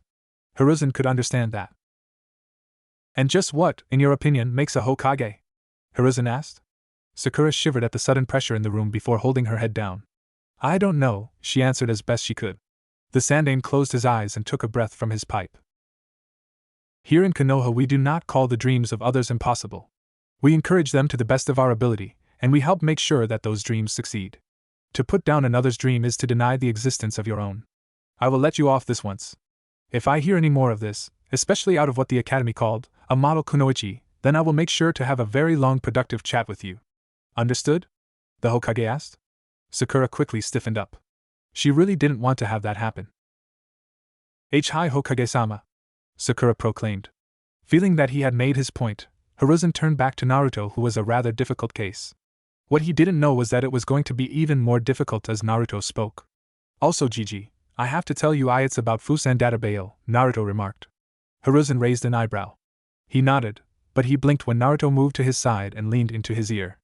Obviously it was something he didn't want Sakura or Sasuke knowing. Naruto whispered into Hiruzen's ear, and if the situation wasn't what it was, then Kakashi would have laughed when he, and everyone else, saw the pipe fall out of Sarutobi's mouth and into his desk. Naruto moved back to his place as Hiruzen took a look at the group, more specifically Fu. To actually bring in the Jinchuriki of Taki, a slave no less. I don't know if this is Naruto's luck or the world moving in a strange direction. I never thought Taki's hatred of their Jinchuriki would be so bearing that it would prompt selling her into slavery. How can I handle this? Hiruzen asked. Truth be told, he couldn't handle it. A Jinchuriki was a powerful military asset to any village, and to have even one was an excellent case. Yet this green-haired girl was a slave. Hiruzen was going to admit it. His clan had slaves once upon a time. Not their proudest moment of life, but it had happened. Hiruzen was well adversed in slave laws. Sure, there were humanitarian societies that looked down on slave masters or tried to help slaves, but runaway slaves were not pleasant to deal with. Most were either killed or others given an extremely unfair punishment, but it was at the discretion of the master, so nothing could stop them. It was the law after all. How sometimes Hiruzen hated that word. Legality isn't always right. She was a Jinchuriki enslaved to another Jinchuriki.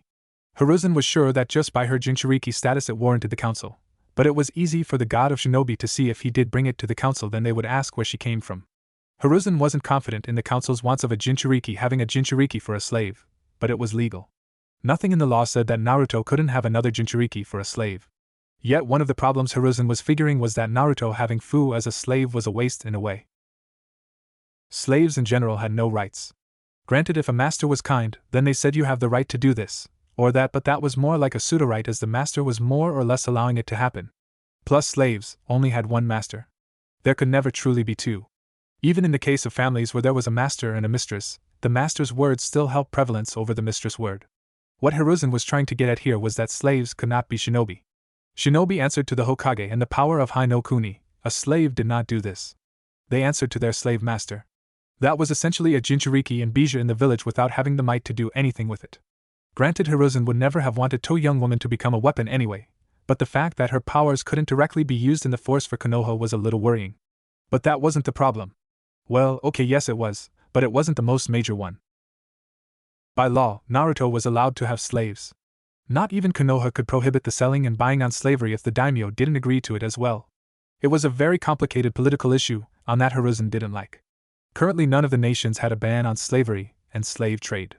And why would they? 'Cause it was wrong? They had child soldiers ready to kill for their nation in raw blood and death. Something like the rights of other humans wasn't a very high on the list. Possibly the worst thing that Hiruzen knew about the slave business? A very, very sad thing. It was also a very simple. It was merely profitable. That was it. Nothing more. Nothing less. The slavery trade made money, lots of it. No one would be so eager as to get rid of that much income even if they had to fucking sully their damn hands and take away the naturally given human rights of other people. If Sarutobi felt like he had anything on Naruto, it was that Naruto didn't want to be a master. He didn't want slaves. He didn't want to know this type of world existed. Though if Naruto was the Hokage, he would have learned about it eventually. He just happened to learn about it much earlier. Naruto had just been at the wrong place at the right time. There was another problem. These were kunoichi from an ally and an enemy nation. It was like Kakashi said before. Their team didn't have an obligation to Taki, treaty allies or not, that Fu was Naruto's slave. Something in the young girl's eyes told Sarutobi that she didn't want even have a single thing to do with Taki either. Hiruzen could understand.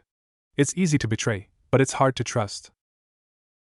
Hiruzen couldn't really do anything to this IWA kunoichi either.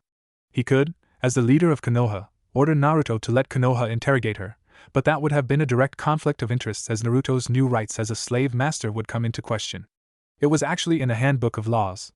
Article 5, Section 3-09b. If a slave master is a shinobi, mercenary, or any military asset pertaining to a village, leader, or council, the slave master holds the right to all of his property to be used or unused by all pertaining members. Essentially, what this meant was that even if Hiruzen ordered Naruto to let them interrogate the Iwa Kunoichi, she was still a slave, and Naruto, as a slave master, held the right to refuse that order, since the Iwa Kunoichi was his property, without fear of retribution from the village or the council. Plus, Hiruzen knew that given Naruto's strong, yet soft heart, he wouldn't subject those girls to interrogation after they had been through that much. Hiruzen would have called it a true bind, but honestly there was no bind. Hiruzen was trapped in a political loop where he could truly do nothing. Naruto-kun, show me the seal on your hand, Hiruzen said. Naruto quickly nodded and showed the Hokage the seal on his right hand. Hiruzen gazed at it. So this is the master seal. There must be something to this, or it wouldn't take so much effort to remove. I might have to bring Jiraiya back earlier than I anticipated, especially if another Jinchuriki is involved, Hiruzen thought to himself before he nodded and allowed Naruto to return back to his post. A most interesting tale, Naruto-kun. However, I agree with Kakashi's assessment. No matter how infuriating those words from your teammate were, a Hokage must always act rationally and think about the best course of action.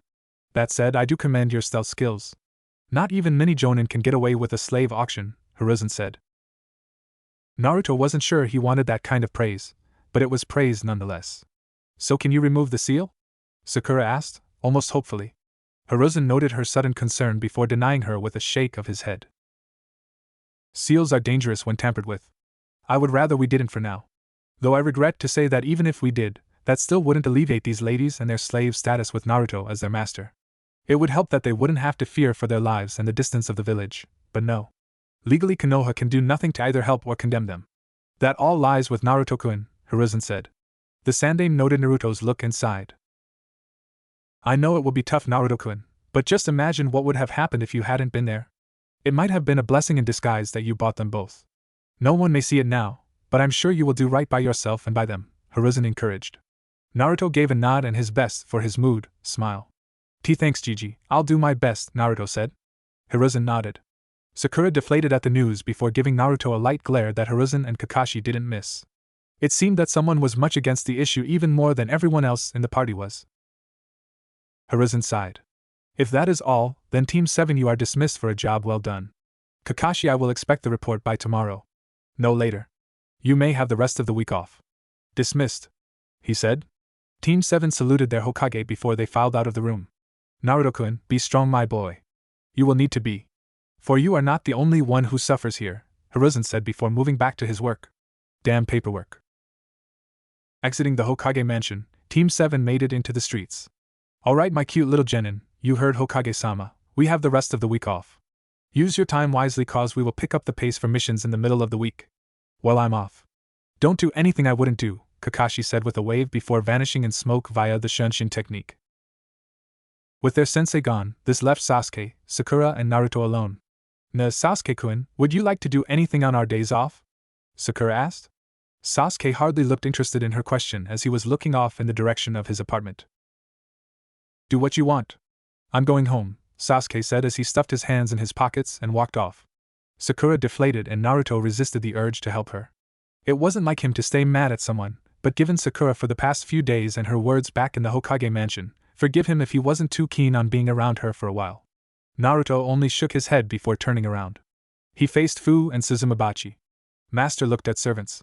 Nothing was going to change this situation. But Naruto could at least make them feel welcome even if it was a somewhat unwilling welcome. Well, I guess we can start by me showing you my place database. Then I guess we'll go on from there, Naruto responded. Fu and Suzumabachi nodded. Yes, master, they said. Naruto decided to take the word in stride and he hoped with time he would be able to not find the word so isolating. So Naruto, Fu, and Suzumabachi left Sakura to her own devices and entered the village. During their walk to Naruto's apartment, Naruto pointed out some more stores that they could go to or good places that they could eat. Now that Naruto thought about it, he would have to give them some money, or at least some type of daily or monthly allowance to spend on what they wanted. Some type of regulated stipend would probably work. Naruto opted to carry his own things, much to his surprise, Fu and Suzumabachi's distaste. It wasn't like Naruto was trying to go against giving them things to do, but he had never had anyone to help him with things. He had always done it on his own. To just suddenly have help was a change he needed to adjust to. He was sure it was the same for Fu and Suzumabachi. Naruto was sure that adjusting to slave life was never easy. Soon the three came up to Naruto's apartment. Alright, my house on the 3rd floor at the very end of the walkway. I'll make sure to get you both keys so you can get in. Sorry if it's too small, Databayo. It's meant only for one person, but I think we can make it work. I have about 3 closets, so I'll move my stuff from 2 of those and allow you both to use them if you want. I guess I have to make some kind of schedule for you both to work, don't I? Naruto asked a rather rhetorical question. Fu and Suzumabachi blinked as Naruto slumped his shoulders. He then guided them up the stairs and to his apartment door. He quickly opened the door, allowing both to enter. It's surprisingly clean, Suzumabachi thought to herself. Granted, she had never been in a young man's room before, but she had always assumed a guy's room was messy just out of perspective. Master, would you like us to put your things up? Fu asked. Naruto turned back to her. At least let me show you where everything is first, then we'll get to that, Naruto said. The grand tour wasn't as spectacular as anyone could have expected. It was just an apartment after all. Naruto showed them his bedroom, the place where he had his garden that he watered his plants. He showed them the closets, bathroom, how the shower worked, how his stove and oven worked, where the TV was, and anything else they would be knowing. Once he was finished with their introduction into his apartment, Fu spoke. Master, you must be tired, Su. I think it would be best if we prepared your bath and food before moving on to getting everything else, Fu said. Naruto resisted the urge to sigh. He had been doing that too much since his mission had been close to ending. Why you don't fine. Thanks, Fu-san, Naruto said, just deciding to go with this new relationship for a change. It was just a bath, Naruto figured. Fu nodded and dropped her things before running back to the shower that Naruto showed her. I will prepare something to drink for you, master, as you get everything settled, Suzumabachi said. Naruto opened his mouth, but then closed it. He just nodded. Naruto rubbed his scalp. Kami, this was really going to take some getting used to. So as Suzumabachi and Fu worked, Naruto did as well as he removed his clothes from 2 of his closets, and sealed them away into a scroll before placing them in his own first closet, allowing Fu and Suzumabachi to use the other 2. He had just been finished with that when Fu returned. I warmed the shower, master. You can enter if you wish, Su, Fu remarked. Naruto offered a smile. He supposed the shower would do him some good, though how it was done, Naruto could have done without it. Thanks, Fu-san. Can you tell Suzumabachi-san that you both can set up your clothes in the closets and free drawers? Naruto asked. Fu nodded with a bow and went to go fetch Suzumabachi while Naruto got himself situated in his shower. The hot water was especially pleasing to his tired and aching muscles. For some reason, a shower was also good for his mental state, as he found his mind becoming a lot clearer than before. Naruto never knew how great showers could possibly have been at times like these. It was a rather wonderful sensation. Naruto didn't spend too long in the shower before he wrapped a towel around his waist. He stepped out of the shower and opened his door. Master, Suzumabachi-san had me bring you a drink. Naruto and Fu stared at each other as Fu held a cup of tea in her hands. Naruto widened his eyes, a sudden fear rising in his eyes. Please don't have strength like Sakura. Please don't have a temper like Sakura. Please don't kill him. Fu's face brightened as she stared at her master, water dripping from his hair and his body. Fu's first urge was to scream, but was this supposed to be ordinary? They were 2 females and 1 male living on a very small apartment until arrangements could be made. Fu somehow managed to find her voice. I'm sorry for interrupting, master. Here is your tea, Su, Fu said, holding out the cup to Naruto. Naruto looked at the offering and took a breath. Tea, thanks, Fu-san. I'll quickly get changed, and you both must be tired as well. You can use the bath now that I'm done, Naruto said before Fu just nodded with a bow and stiffly walked away. Naruto watched her go before he moved to his room and sat on his bed. That was a little scary. He touched his chest. Damn heart, stop beating so fast. Having finished his tea, which Naruto had to admit it was some damn good tea, he quickly got dressed in some more casual clothing. He reappeared in the living room. Following his walk, he had heard the shower running, so it was obvious that either Fu or Suzumabachi were inside. Naruto had wisely kept moving. When he reached the living room, Naruto noticed Suzumabachi still hanging up some of her clothes. Suzumabachi-san, what was in that tea you made? That was awesome, Databayo, Naruto complimented. Suzumabachi looked over her shoulder and smiled. That was odd, none of her former teammates liked the tea she made. They always had some kind of idiotic sarcasm for how her tea tasted. Thank you for your words, master. That was a mixture of some special leaf juice I found in your refrigerator and made it with some pepper spice and molded bee honey, Suzumabachi said. Naruto merely smiled before a thought came into his head. Bee honey? I don't remember having bee honey in my refrigerator, Naruto said. Suzumabachi turned around. She held out her finger and Naruto noticed a bee land to her finger. I made it, master. It was one of my special abilities when I was a shinobi. I could control insects, Suzumabachi said. Naruto widened his eyes. You can control insects? Wait, are you related to the Aburame clan? I have a friend, Shino, who can control bugs too, Databayo, Naruto said. He noticed Suzumabachi's smile diminish slightly before she allowed the bee to fly into one of her pouches. I do have abilities similar to the Aburame clan, master, but there are no Aburame in IWA that I know of. They are actually my clan's rivals for insects. I was a member of the Kamizura clan. We have been at odds ever since the founding of our clan. We had a conflict with the Aburame clan that disgraced our clan. We've been trying to regain our honor. I guess I should say they now, since I'm not a member. More than likely I have already been outcast due to my failure in my mission. No clan wants a member who's a slave, Suzumabachi said rather sadly. Naruto held his head down.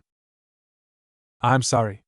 I thought what I had was a good idea, but it turns out that I was just being stupid. If I had my way you would have been back there right now, instead of here, Naruto said, but Suzumabachi shook her head. It is done, master.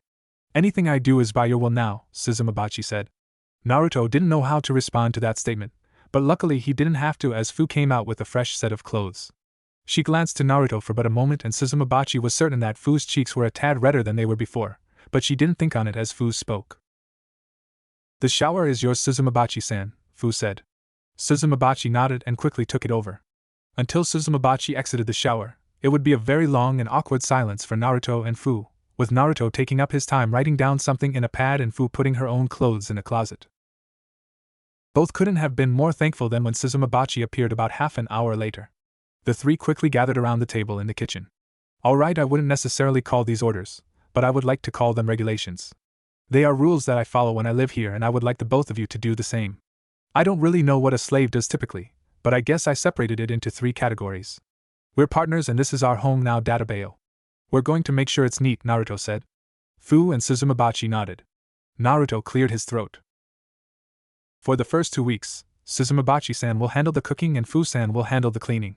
I guess if it's fine with you then you can switch every 2 weeks. I will handle providing all of the supplies needed as well as washing the clothes and drying them, Databayo. We train for at least 2 hours every day before dinner. I didn't have anyone to control my bedtime so I don't see a need to control yours. Go to sleep when you want, but I generally go to sleep at about 10 or 11. No loud noise after that point, can't disturb my asshole neighbors. Anyone say different? Naruto asked. Fu and Suzumabachi looked at the sheet. They didn't argue. If that is what you wish, master, Suzumabachi said. Naruto nodded. Master, are you sure you want to do the washing? I mean, not to speak back, but will you be comfortable with washing our clothes? Fu asked. Naruto's eyebrow nearly twitched as he realized the implications of what Fu was saying. Naruto rapidly pushed down any thoughts he might have had. Just stay away thoughts. Just stay away. Naruto looked up and noticed Fu and Suzumabachi looking at him, waiting for his answer. And then no problem. Uzumaki Naruto doesn't back down from a challenge, Databayo, Naruto said. As their master, Fu and Suzumabachi couldn't really argue Naruto on his desires.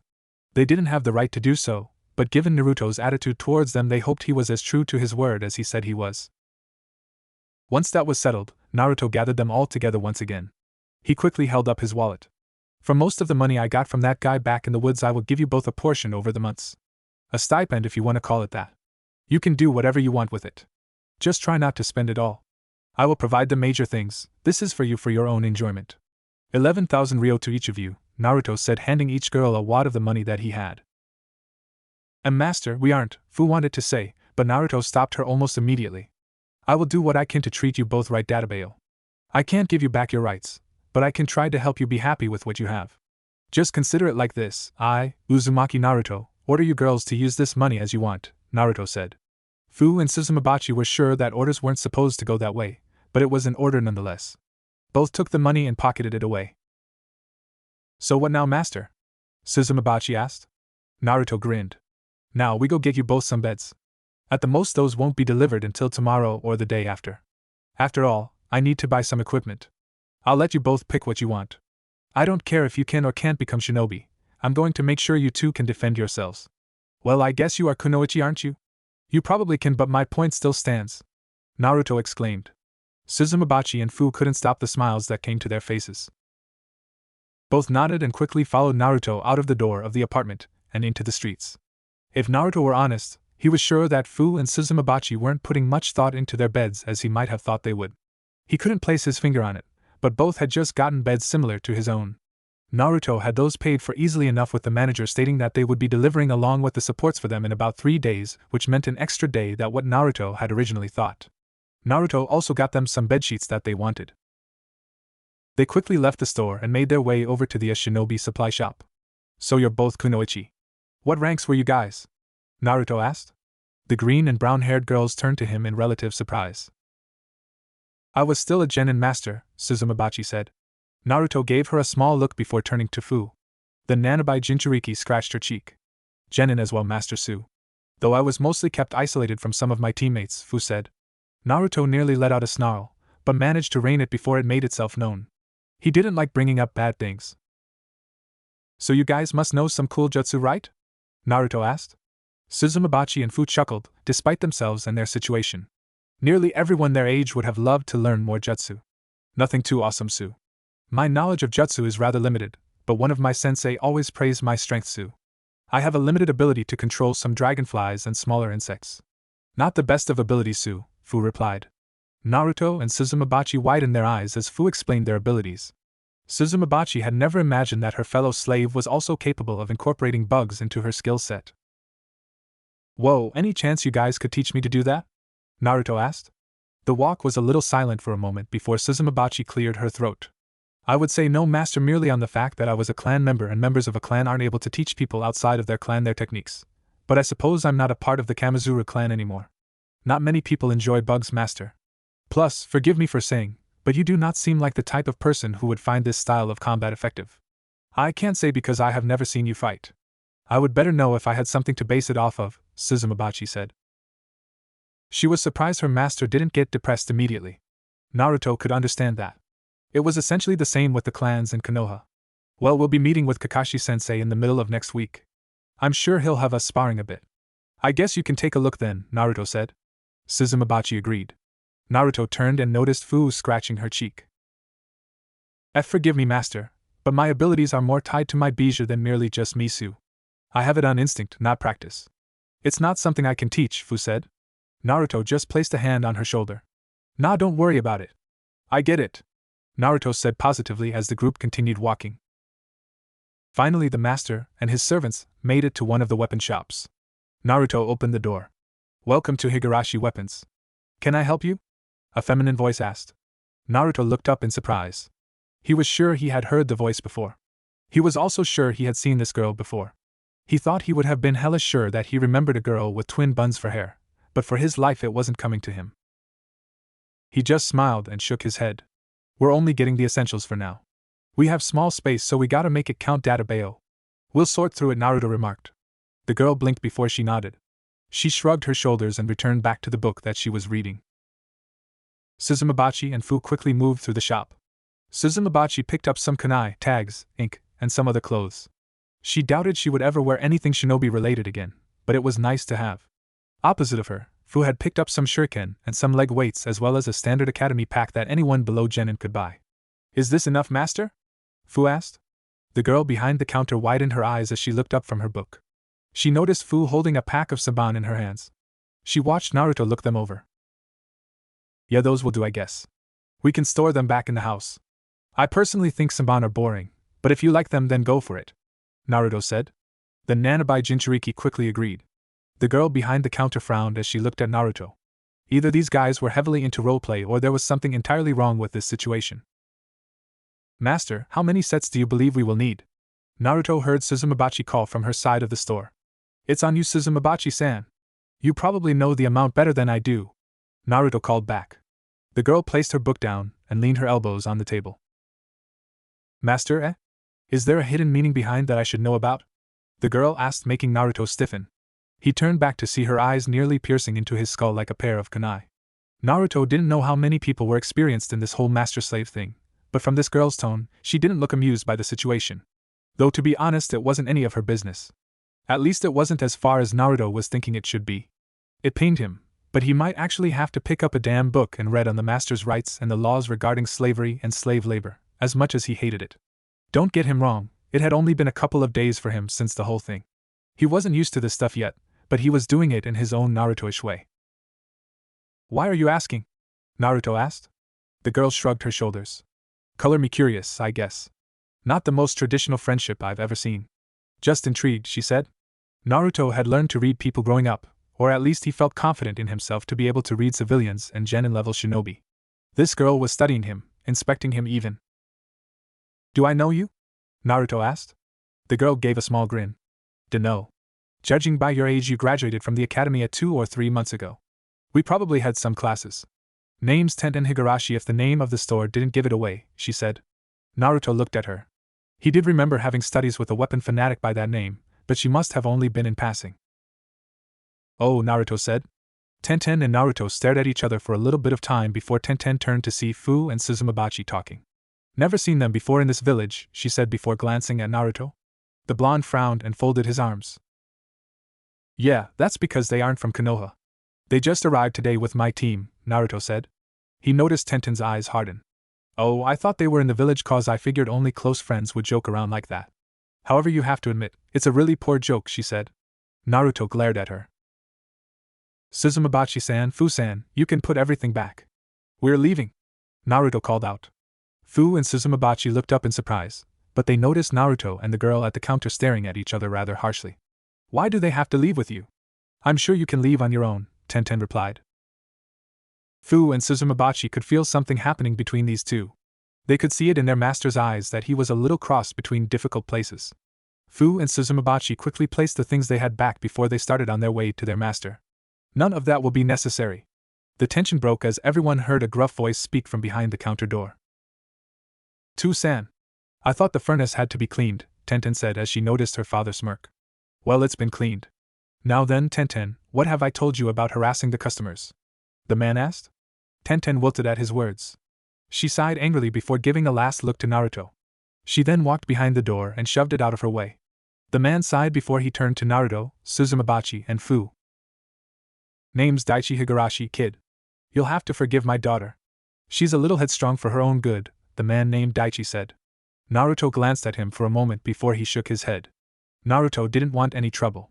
He just wanted to get them what they needed and then leave. He glanced at Fu and Suzumabachi, awaiting his orders. Naruto nodded for them to proceed. Both former kunoichi retrieved their supplies and placed them on the counter. Daichi rang up the price and Naruto paid for it. Naruto quickly gave him a bow as Fu and Suzumabachi grabbed their things and left out the door. Daichi watched them go. Now, to have a talk with a certain girl about professionalism. Meanwhile, it didn't take long for Naruto, Fu, and Suzumabachi to return home. Fu and Suzumabachi quickly set the bags on the table while Naruto sat in a chair. That confrontation back at that weapons shop had worn him out a great deal. He really hated it when others had to press an issue he didn't want to have pressed. He knew Tenten had a high suspicion of him as a slave master, but in hindsight it wasn't like he tried to hide it at all. Perhaps that was something that needed changing in the very near future. Naruto didn't want Fu or Suzumabachi to be put under scrutiny from his village, at least not when he tried hard to actually put Konoha in a good light like any shinobi would. Master, would you like me to get dinner started? Suzumabachi asked. Naruto turned to her for a moment before he grinned. He was starting to get hungry. Yeah? That sounds great, Databeo. Naruto responded. Suzumabachi nodded before she moved to the kitchen area and took out some of Naruto's pots and pans. I'll go put our supplies up, master, Fu said, taking the bag off the table. Naruto just allowed her to do so. He removed himself from the main room and appeared back in the bedroom. He quickly changed his clothes one more time. He had just finished changing when he heard the door knock. Master, Suzumabachi-san said that dinner will be ready 1 hour soon, Fu called from behind the door. Naruto was actually glad another encounter wasn't made, but obviously Fu and Naruto had learned to be a little bit more careful than what happened hours ago in the morning. Gotcha. I'll be out soon, Naruto called. He heard the retreating footsteps from the door. He then opened it and walked through his apartment. He came back into the main room. He watched Suzumabachi pour some salt into the pot before adding about 2 eggs, showing that she was indeed making something. He then turned and noticed Fu mopping the floor. Naruto wasn't entirely sure what to do or say, so he just settled for taking some time to water his plants in his spare time. An hour later, Naruto sat down at the table. Your meal, master, Suzumabachi said, placing the bowl and a couple of plates in front of him. Thanks, but where is your food? Naruto asked. Fu and Suzumabachi glanced at each other. We eat after Master Su, Fu said. Both Suzumabachi and Fu stiffened when Naruto held his head down. He hadn't touched his food. Actually, both could see his available hand ball into a fist. Suzumabachi, Fu, Naruto called. Both girls, either instinctually or knowingly, stiffened as they noticed the absence of the san from their names. Naruto was not happy right now. He truly hated this goddamn system right now. Why yes, master? Suzumabachi asked for both herself and for Fu. Naruto pointed to the dishes. Pick up your plates, get some food, and sit down and eat with me. I don't care how other masters treat whoever else, but you two are going to eat with me. All of us. Together. Naruto stated fiercely. Suzumabachi and Fu gazed into his eyes before both walked over to the counter, picked up their plates, got their food, and then sat at the table with Naruto. Itadakimasu. Naruto said grace and ate his food. Suzumabachi and Fu looked at their master before they looked down at their food. An order was an order. Both ate their food. Suzumabachi-san, this is good, Fu said despite the situation. The former IWA nin gave a small grin. Yeah, this is awesome, Naruto complimented. Thank you, Fu-san. I'm glad you're enjoying it, master, Suzumabachi replied. The trio ate their food relatively peacefully. Suzumabachi was actually happy she made enough for fourth, seeing how her master ate when they were traveling back to the village. Naruto had eaten her food with extreme gusto. Suzumabachi couldn't help but shake her head. A very odd master she had. But even in this situation that she, Fu, and Naruto found themselves in, the Iwa Kunoichi felt a small sense of comfort as she watched Naruto's satisfied face. Fu had proceeded to collect the plates and wash the dishes. After which Naruto had essentially demanded they all spend time together, which, while yes, they had done that the whole day, but apparently Naruto didn't think they had enough. So the master and his slaves gathered around the TV in the center of the room and watched programs for a couple of hours as the sun went down. Naruto brushed his teeth, then did Fu, and lastly Suzumabachi as the three got ready for bed. Though, there was a problem. Naruto looked at his bed. Fu and Suzumabachi's beds wouldn't be here for another 3 days. Naruto gave a sharp sigh. He quickly turned around. Even if he was the master of these girls, he couldn't bring it in him to just have them sleep on the floor. He didn't like it either, but he wasn't about to voice the complaint. Well, good night, Naruto said as he made his way out of the door out of his room. Master, it's going to be very cold tonight. Are you sure you will be all right? Suzumabachi asked. She wasn't exactly sure why she was worried. As a kunoichi, she was used to taking advantage of her opponents and their weaknesses, but her master had been very understanding and very tolerable. Maybe that was why. Naruto smiled. Don't you worry about me. I'm tough, Databeo, Naruto said. Suzumabachi and Fu glanced to each other. Both quickly nodded and simultaneously grabbed Naruto's arms. Hey! What are you two doing? Let me go! We don't have to do this. I don't want to do this, Naruto exclaimed as he was dragged back into the room. We are only looking out for your best interests, Master Su, Fu said with a mischievous grin on her face as Suzumabachi turned out the lights to the room. There was a lot of ruffling in the room and a lot of shouting, but finally it was quiet as the moon settled into the sky. You asked Naruto why his life had to end up like this. He figured he had tried to live a life of normalcy, well as normal as an orphan with a mountain-sized monster fox stuck in your could get. In any case, Naruto always figured, yeah okay he wasn't normal, but just how different could he be from everyone else? Well, he was probably sure that not most would be slave masters. He also figured that he wouldn't be sharing a bed with two of said slaves. How? How did it come to this? Why me? Naruto shouted mentally as he looked up at the ceiling as Fu and Suzumabachi slept at his side. He was perfectly fine with a couch. He was damn perfectly fine with a couch. Naruto closed his eyes. He was happy these two could get some sleep because he sure as hell wasn't going to be able to. Naruto shivered as Fu turned over on her side. He sighed this was going to be a long night. Honestly, Fu didn't know what to think with this choice. It sounded great in her head when she went along with it. Fu had never been around guys that much. She never had that subtlety of doing with the opposite sex. She was a freaking teenager.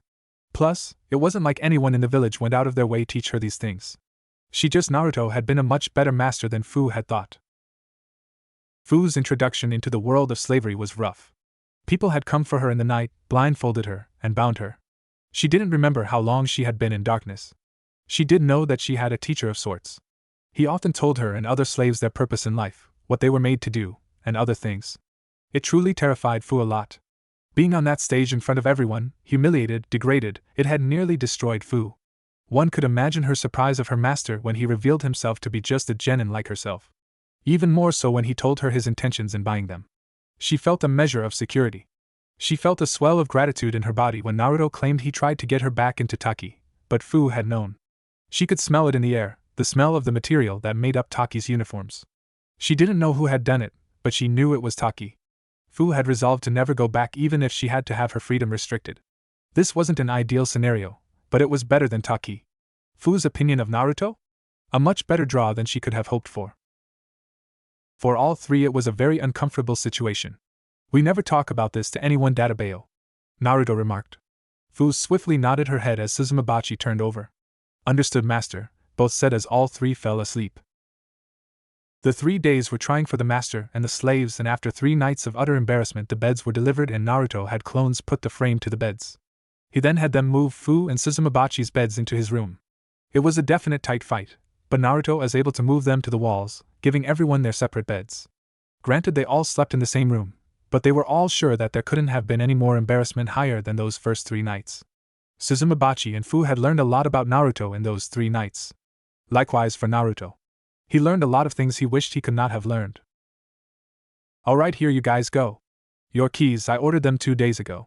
Usually it takes a month, but apparently the landlord has copies of every key, so he gave me what I needed.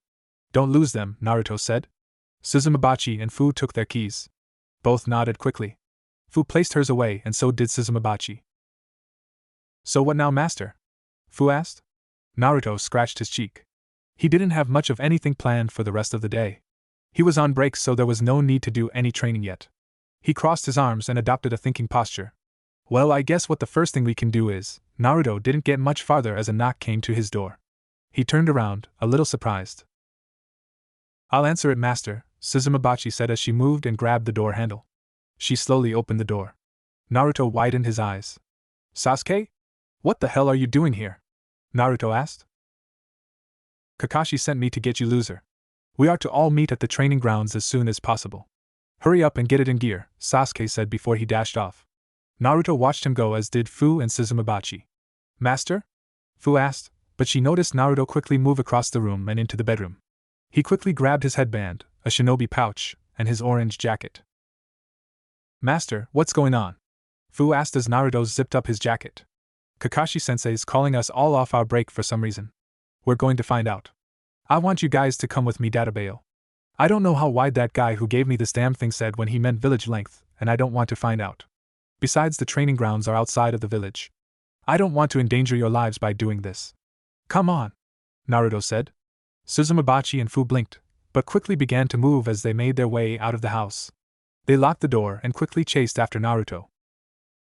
Rooftops slowly turned into trees as Naruto and his group made it into Team 7's training ground. Fu and Suzumabachi didn't have much time to look over the place before Naruto jumped the gate. They effortlessly followed him. The 3 could see the forms of Sakura, Sasuke, and Kakashi waiting for them. Sorry we're late. What's the meeting for? Naruto asked. Why are they here? Sakura asked, pointing to Fu and Suzumabachi. Naruto didn't have to think on that for very long. I don't think I would be a kind master if I let Fu-san and Suzumabachi-san get hurt just because of this seal, Sakura, Naruto remarked. Sakura gazed into Naruto's eyes, but she quickly shook her head and huffed as she looked away. Glad to see you could pull yourself away from your vacation, Naruto-kun, and the Hokage would like to express his apology to all of us for this last-minute mission. I hope you all don't mind sand in your shoes because we're going to Sunagakure on an escort and delivery mission, Kakashi said with an eye smile. Having heard their mission, as unexpected for Naruto as it was, he, Fu, and Suzumabachi had returned to the apartment to pick their clothes for what they figured to be a maximum of a month mission. The 3 had quickly settled into their shared bedroom. I will get your clothes ready, master. Is there anything I should pick out? Suzumabachi asked. Naruto's first instinct was to tell her he would do it himself, but he did remember that he said he would try to make an effort to at least be sensible about this new role of his. Forget about that, Suzumabachi-san. I got that on my own, but we're going to need supplies for the mission, so I guess you can prepare any food or snacks to bring while Fu-san packs up the shinobi tools, Naruto said. Suzumabachi quickly nodded with a bow and moved without question into the kitchen. At the same time, Fu opened one of the closets that her master had dubbed the shinobi closet and pulled out what she assumed they would need on the mission. In general, unless the master permitted it, slaves weren't supposed to have weapons, especially not around said master. The temptation was usually much too great for any slave to not try to attempt an assassination of their master in a vain attempt at freedom. However, Naruto had told Fu and Suzumabachi that they would be allowed to defend themselves, so that was an order, more or less, that they were permitted to have weaponry. With that in mind, Fu quickly settled the backpacks on the bed before she moved on to some other duties, while Naruto placed his clothes into one of his scrolls. He then readied his backpack. He wouldn't lie. He was looking forward to going to another village, even if it did ruin his off time. He did wonder what Sunagekyo was like. Having learned about the 5 great shinobi nation in the academy, Naruto of course knew that Suna had sand. Lots of sand. While Naruto wasn't exactly looking forward to the journey, he figured it was at best not going to be a long stay. Kakashi had told them to be ready to leave by nightfall. He had also told them to pack for a minimum of 3 weeks to a maximum of a month and a half. Naruto was sure that wasn't very hard to do. About 2 hours had passed by before Suzumabachi gently knocked on the door before she opened it. "Master, I have prepared the food. Fu-san is washing the dishes. Is there anything else we need?" Suzumabachi asked as Naruto finished just in time to place his backpack on the floor. Naruto turned his head to face the former Iwa Kunoichi before he allowed his thoughts to wander for a moment. "Well, we already got our equipment from the store a couple of days ago. I guess we should head to bed now. We're going to be traveling at night time, so I think that would be best," Naruto said. Suzumabachi gave a nod in the form of a bow before she closed the door. Naruto watched her go before he picked up a few more things that he figured they would need. Naruto was surprised that after 20 minutes, Fu and Suzumabachi came through the door ready to go to bed. One might ask, how a bundle of energy like Uzumaki Naruto could ever think about sleeping when he felt excited at the prospect of seeing another village. Well, Naruto was sure the village wasn't going anywhere. He also doubted that there was anything more urgent that they needed to do so. With that being said, Naruto didn't have much of a reason to be up. So the Uzumaki residence was quiet as Naruto, Suzumabachi and Fu slept. The sun passed over the sky in its daily routine. The hours passed away as the sun settled on just leaving the horizon. Naruto groaned as he, Suzumabachi, and Fu got up. Everyone quickly got dressed and picked up their bags. "Are you okay, master?" "You're shivering," Fu said. Suzumabachi turned and she as well noticed Naruto's hand had begun to jitter. Naruto just nervously chuckled. "Why yeah, just fine. It's my first time going to one of the 5 great nations. I guess I'm just excited," Naruto said, offering a small smile. Suzumabachi blinked in surprise. His first time to one of the 5 great nations? Back in Iwa, Suzumabachi had a mission to go to Kumo as her 3rd mission going straight of the academy. She wasn't quite sure on her master's record for missions, but to have this be the first one out of the elemental nations, it was a surprise to say the least. Perhaps Konoha and Iwa were more different than Suzumabachi had thought. "Have either of you been to Suna before?" Naruto asked. Fu shook her head. She had been relatively isolated in Totaki. She was lucky to even go to some of the neighboring countries at times. For her own reply, Suzumabachi had shook her head as well. "I haven't been to Sunagekyo before, master, but I have been to other nations when I was a kunoichi of Iwa," Suzumabachi said. The 3 fell into an awkward silence for a brief moment. It must have hurt all 3 of them to learn of the burdens placed on them as they realized the cold reality of being a master and being a slave. "What was it like? Iwa and your team, I mean," Naruto asked as he opened the door. Suzumabachi and Fu walked out with Naruto locking the door. The 3 made it to the staircase as Suzumabachi gave a short chuckle. "Iwa was homely, master. It was surrounded by many mountains. As academy students we were taught the mountain climbing exercise. The mountains were very steep, so you needed good chakra control in order to traverse its many segments. As for my team, well, they were my older and younger brothers. They were idiots, but I always did enjoy working with them even if they got on my last nerves sometimes," Suzumabachi said. Naruto just nodded. He had no idea that Suzumabachi's teammates were also her family members. This news only seemed to make Naruto even angrier about the circumstances. As an orphan he never had a family, and he always wanted one. Naruto couldn't imagine tearing someone else away from their family members. "Oh," Naruto remarked. Suzumabachi noticed her master's look and sighed. Well, he did ask, but Suzumabachi could see that her story had probably affected him as much as it did her. "It's fine, master. If I know those 2, then they are taking care of themselves," Suzumabachi said with a small grin. That grin don't really help Naruto that much, but it did make him feel a little better. However, Naruto highly doubted Suzumabachi was as confident as she sounded. He knew about putting up tough fronts. There was no way Suzumabachi wasn't missing her family. She had been in this master-slave world long enough to be even remotely content in what she was saying, But it wasn't like Naruto wanted to make her uncomfortable, so he didn't speak further on it. What about you, Fu-san? What was Taki like for you? Naruto asked. He could see Fu's glare at the ground. Naruto suddenly widened his eyes as he thought back for a single moment. I have nothing to say to anyone from Takisu and Master, Fu muttered out. Naruto turned and could see the hatred in her eyes and the contempt for Taki. Obviously Taki was probably the reason she was in this situation in the first place. He didn't like hearing them call him Master, and he could order them to stop, but that wouldn't change the situation or their dynamic. Oh. Sorry, I thought it was a good idea, Naruto replied. Fu shook her green hair. It is not Master's fault, Fu said. Naruto just thanked her before he led them into the hotel. If Master believes I should say something to Taki, then I will, Su. However, Master, when you asked me last night how I felt, I still feel the same. I have nothing to say to Taki, Fu said. Sakura and Sasuke could hear the ice in her tone, as could Kakashi. Betrayal from one's village could do that to a person. Naruto just nodded a little sadly. I see, Naruto said. Fu merely nodded. In a word, Master, Taki was simply prison, Su, Fu said as the three kept walking. Everywhere I walked, I felt like I was walking on eggshells with anyone there. Just the slightest misstep from me and I was sure that something like this would have happened. I guess I didn't walk softly enough. For me, Master, being your slave is better than Taki, Fu said as Naruto stiffened. Having her freedom restricted, her rights taken away, being treated as property, being given to the whims of someone else was better than living in Taki. Naruto couldn't understand it. Oh sure, he was sure that her being like him, then she had a rough life and she knew the hard times, but Naruto couldn't stop himself as he turned around and grabbed Fu's shoulders, surprising her. I will treat you better. I swear I will treat you better than Taki ever did, Databeo. I swear it on my life, Fu. Please don't think of me as your prison, Naruto said. Fu didn't speak as she held her head down. Suzumabachi quietly watched the exchange between master and slave. Hi, Master. I don't think you're that kind of person, Su, Fu remarked. Naruto just settled for a nod of his head as he took his hands from Fu's shoulders. The three continued on their way through the streets.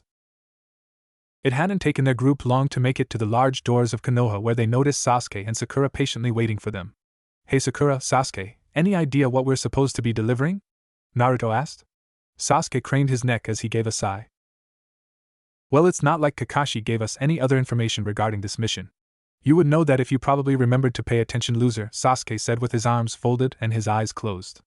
Naruto's eyebrow twitched, and he was sure that he was straining his knuckles, but the blonde had made a silent oath to himself that he would not let Sasuke get under his skin, no matter how infuriating the asshat was at times.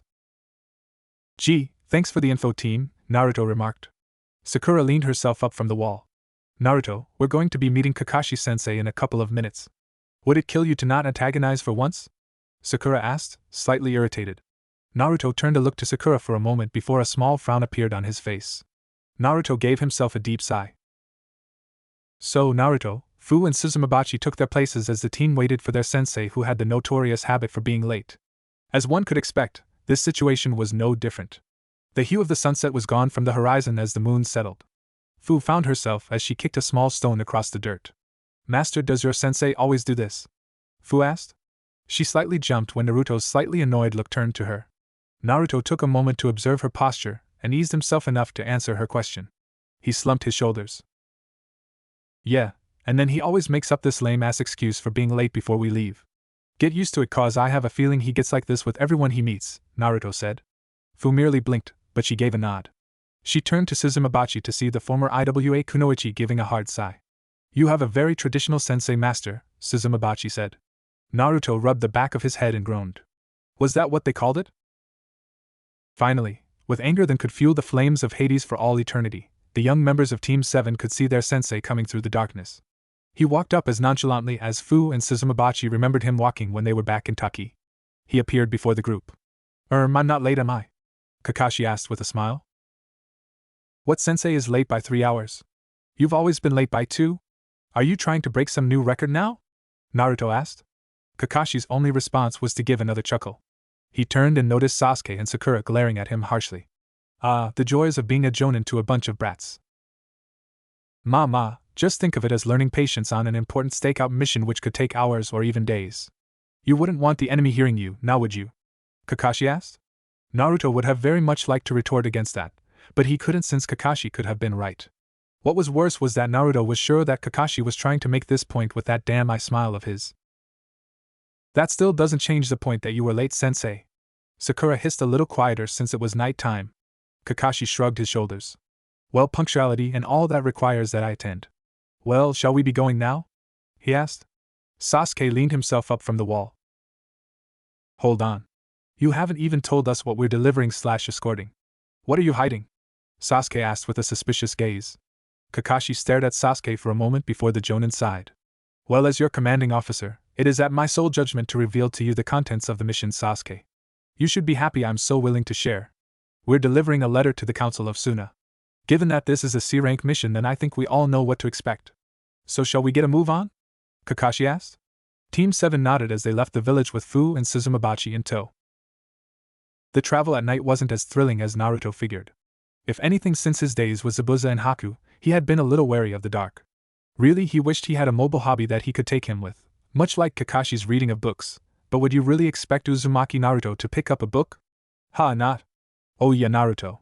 While we're walking, you might as well catch up on reading these slave laws that the Sandaime gave me, Kakashi said with a smile as he held out a rather large book. Oh irony, you could go suck a dango stick. Naruto grumbled as he took the book from Kakashi. He groaned at its weight. There was no way he was going to be able to read a book that felt like it took all his damn strength to lift with both hands. I know it might seem like a lot, but at least be knowledgeable, Naruto. You can't remain ignorant of these things, especially not with Suna. While the village doesn't have the strictest slaves laws, it still can be a hard place if you are unprepared, Kakashi said. Naruto turned to Kakashi, as did Sasuke and Sakura. Fu and Suzumabachi didn't speak. Like what kind of laws? Sakura asked. Kakashi could tell she was a little unsure of wanting to know the answer to her question, and if Kakashi were truthful, then he would have found himself hesitating in actually telling her. Well, for one, all slaves in Suna need to be branded with a mark of ownership. Konoha grants a little bit of leeway with this law, as does Kirigakure, but Suna is probably second to IWA in keeping this law strict.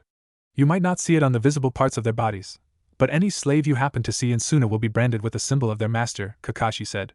Naruto turned and noticed that while Suzumabachi looked uneasy, Fu was actually shivering in her walk. He gave a hard frown. And what about slaves from other nations? Naruto asked. All sets of eyes turned to him, but Naruto's eyes never left Kakashi's. The Jonin looked at his student for a brief moment before turning an eye to his blonde student's slaves.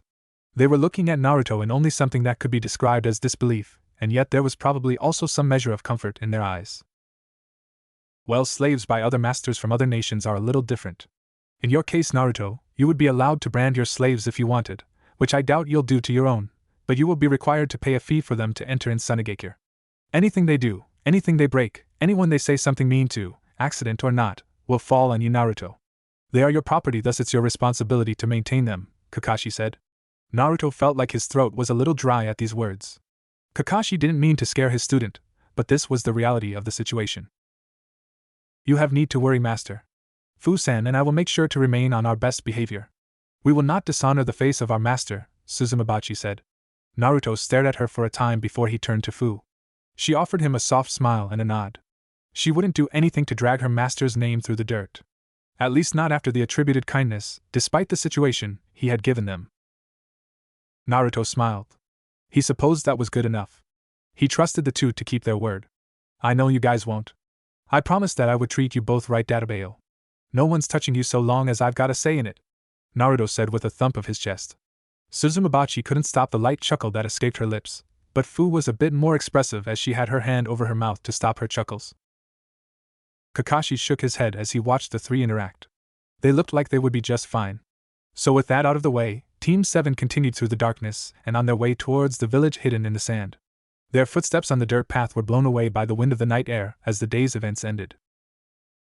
Allow me to wash your plates, master, Fu said as Team 7 finished their breakfast by their campfire. Thanks, Fu-san, Naruto said, handing his dishes to the green-haired Jinchuriki. Fu quickly walked to a nearby stream that she had seen the team pass by. Everyone also watched as Suzumabachi furl up Naruto's sleeping bag and seal it back into a scroll before she placed it back into his backpack. She then busied herself with packing hers and Fu's sleeping bags. Naruto had been kind enough to buy them some in a local town that they had passed 3 days ago. It had been a week and a half since their journey to Suna. They were currently somewhere in the land of rivers. At least that was when Sakura had asked where they were, which prompted Kakashi to pull out his map. So far the mission was a little boring, but it wasn't like Suzumabachi was direly hoping for anything to happen. You ask Suzumabachi how she felt at being a slave right now. Well, she hated it. She wouldn't deny it still. Sometimes she did think about just taking a kunai and ending her master's life and the lives of his teammates. She hated sometimes that she had to pretend to be okay with everything, but she knew it wasn't Naruto's fault. Constantly Suzumabachi found herself arguing against the things she thought. It wasn't like she didn't appreciate what Naruto had tried to do, a little naive as it was, but it was a lot more than anyone would have truly tried to do for her. She occasionally had dreams of Naruto's tears when he was offered the chains that bound hers and Fu's body. Sure, Suzumabachi didn't see him in the best light, but okay fine, maybe his words had affected her a little bit. What could she do? None of them asked for this. Suzumabachi? Said girl gasped as she stood to her feet and turned to see Naruto looking at her a little worried. Sorry master, I was thinking. Is something wrong? Suzumabachi asked. Naruto turned his head. She had hoped that he wouldn't think she was slighting him in any way. Nothing wrong, I was just asking if you had all your stuff packed. Kakashi-sensei said that we're moving out in 10 minutes, Naruto said. Suzumabachi looked around the campsite and noticed Sakura and Sasuke packing their own bags along with Kakashi, who was quietly waiting for his genin to finish. Hi, I'll be ready soon, Suzumabachi said. Naruto didn't buy into her speak, but he let it go. Maybe she was nervous about the trip to Suna? He wasn't sure. Pretty soon, Fu returned with Naruto's dishes and he packed those away as the rest of Team 7 got together. Getting a little cozy with your new life, dope? Sasuke asked with a small smirk. Naruto turned a light glare to his teammate. No, Naruto was not enjoying this life at all. Whatever team. I would ask if that was jealousy I was hearing, but this isn't anything to be jealous about. I hate this, Naruto said with a light snarl that surprised even Sasuke. Sakura and Kakashi looked at him for a moment. Didn't look that way to me. Looked like you enjoyed having two girls ordered around, Sakura said with a fold of her arms. Naruto's eyebrow twitched before he turned to Sakura. I didn't ask for this, you know. But Fu-san and Suzumabachi-san seemed to be willing to put up with the situation, so how would it look if I was just the one to complain about everything? I swore to them I would treat them right and I'm going to do that. What's your problem anyway, Sakura? You've been on my case ever since this whole thing happened, Naruto claimed. Sakura gawked as she reviewed over Naruto's words. She didn't forget that it was mainly her fault that Naruto was in this situation. She knew she couldn't blame him for it entirely, but they were slaves. Literally people with no rights. No, they weren't even people. They were objects, things. Perhaps Sakura was just worried that what happened to Fu and Suzumabachi would happen to her. Seeing that Sakura wasn't keen on talking, Kakashi cleared his throat. Well, I'm sure it's just taking us all some getting used to. That's all. I wouldn't expect us to be comfortable with this so easily. Now then, shall we get a move on? Kakashi asked. Naruto and Sasuke nodded. Sakura just quietly moved to her things and picked them up. Fu handed Naruto his backpack. He gratefully took it before the team continued on their journey. It had taken another 2 days before the Konoha team finally, and Naruto means finally, saw anything resembling a desert. Naruto wasn't about to lie, he couldn't understand how the hell anyone could live out in this land. It was hotter than hot, there wasn't a place for water for miles, and he was sure there was a giant mushroom in the vast distance of the desert that he could have seen at one point. Naruto wiped the sweat from his brow. Kami, it was hot. Would you like some water, master? Fu asked. Naruto turned and noticed Fu holding out her water bottle to him. Naruto just grinned. Thanks, Fu-san, but I'm alright. Can't be wasting the water we already have, Naruto said. Fu just nodded before she placed her water bottle back in her pouch. Fu wasn't going to lie, just seeing the sweat drop from her master's face continued to tell her that this heat was more than she had anticipated. Oh come now, Naruto, it can't be that bad, Kakashi said, earning a glare, albeit a more subdued one from Fu and Suzumabachi, from everyone when he said that. Sakura felt gross from the sweat that was on her pink blouse. Sasuke took another swig of his water bottle. The cooling drink refreshed his throat for a couple of moments until he forced his lips away from the bottle in order to conserve what he could. See, the reason everyone was glaring at Kakashi was because the man wasn't even sweating. He had even more clothes on than they did. How the hell wasn't he hot? He had a mask over his face, for crying out loud. Noticing his students and their stares, he grinned behind his mask. Well, it's lucky that we came during this time when it's not really windy. Imagine how slow our pace would be if we had a sandstorm, Kakashi said. Everyone shivered at the thought.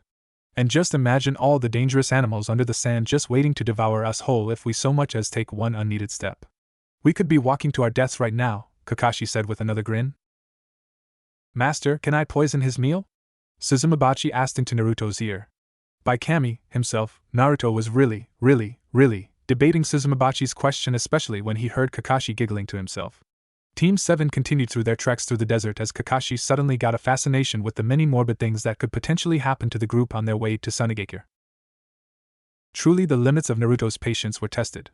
They were so tested, he thought he was dreaming when he saw a tall wall in the distance. I spy with my little eye the illusion of a walled databao. It's probably like that giant mushroom we passed some time ago, Naruto said with a groan. Fu looked up and blinked.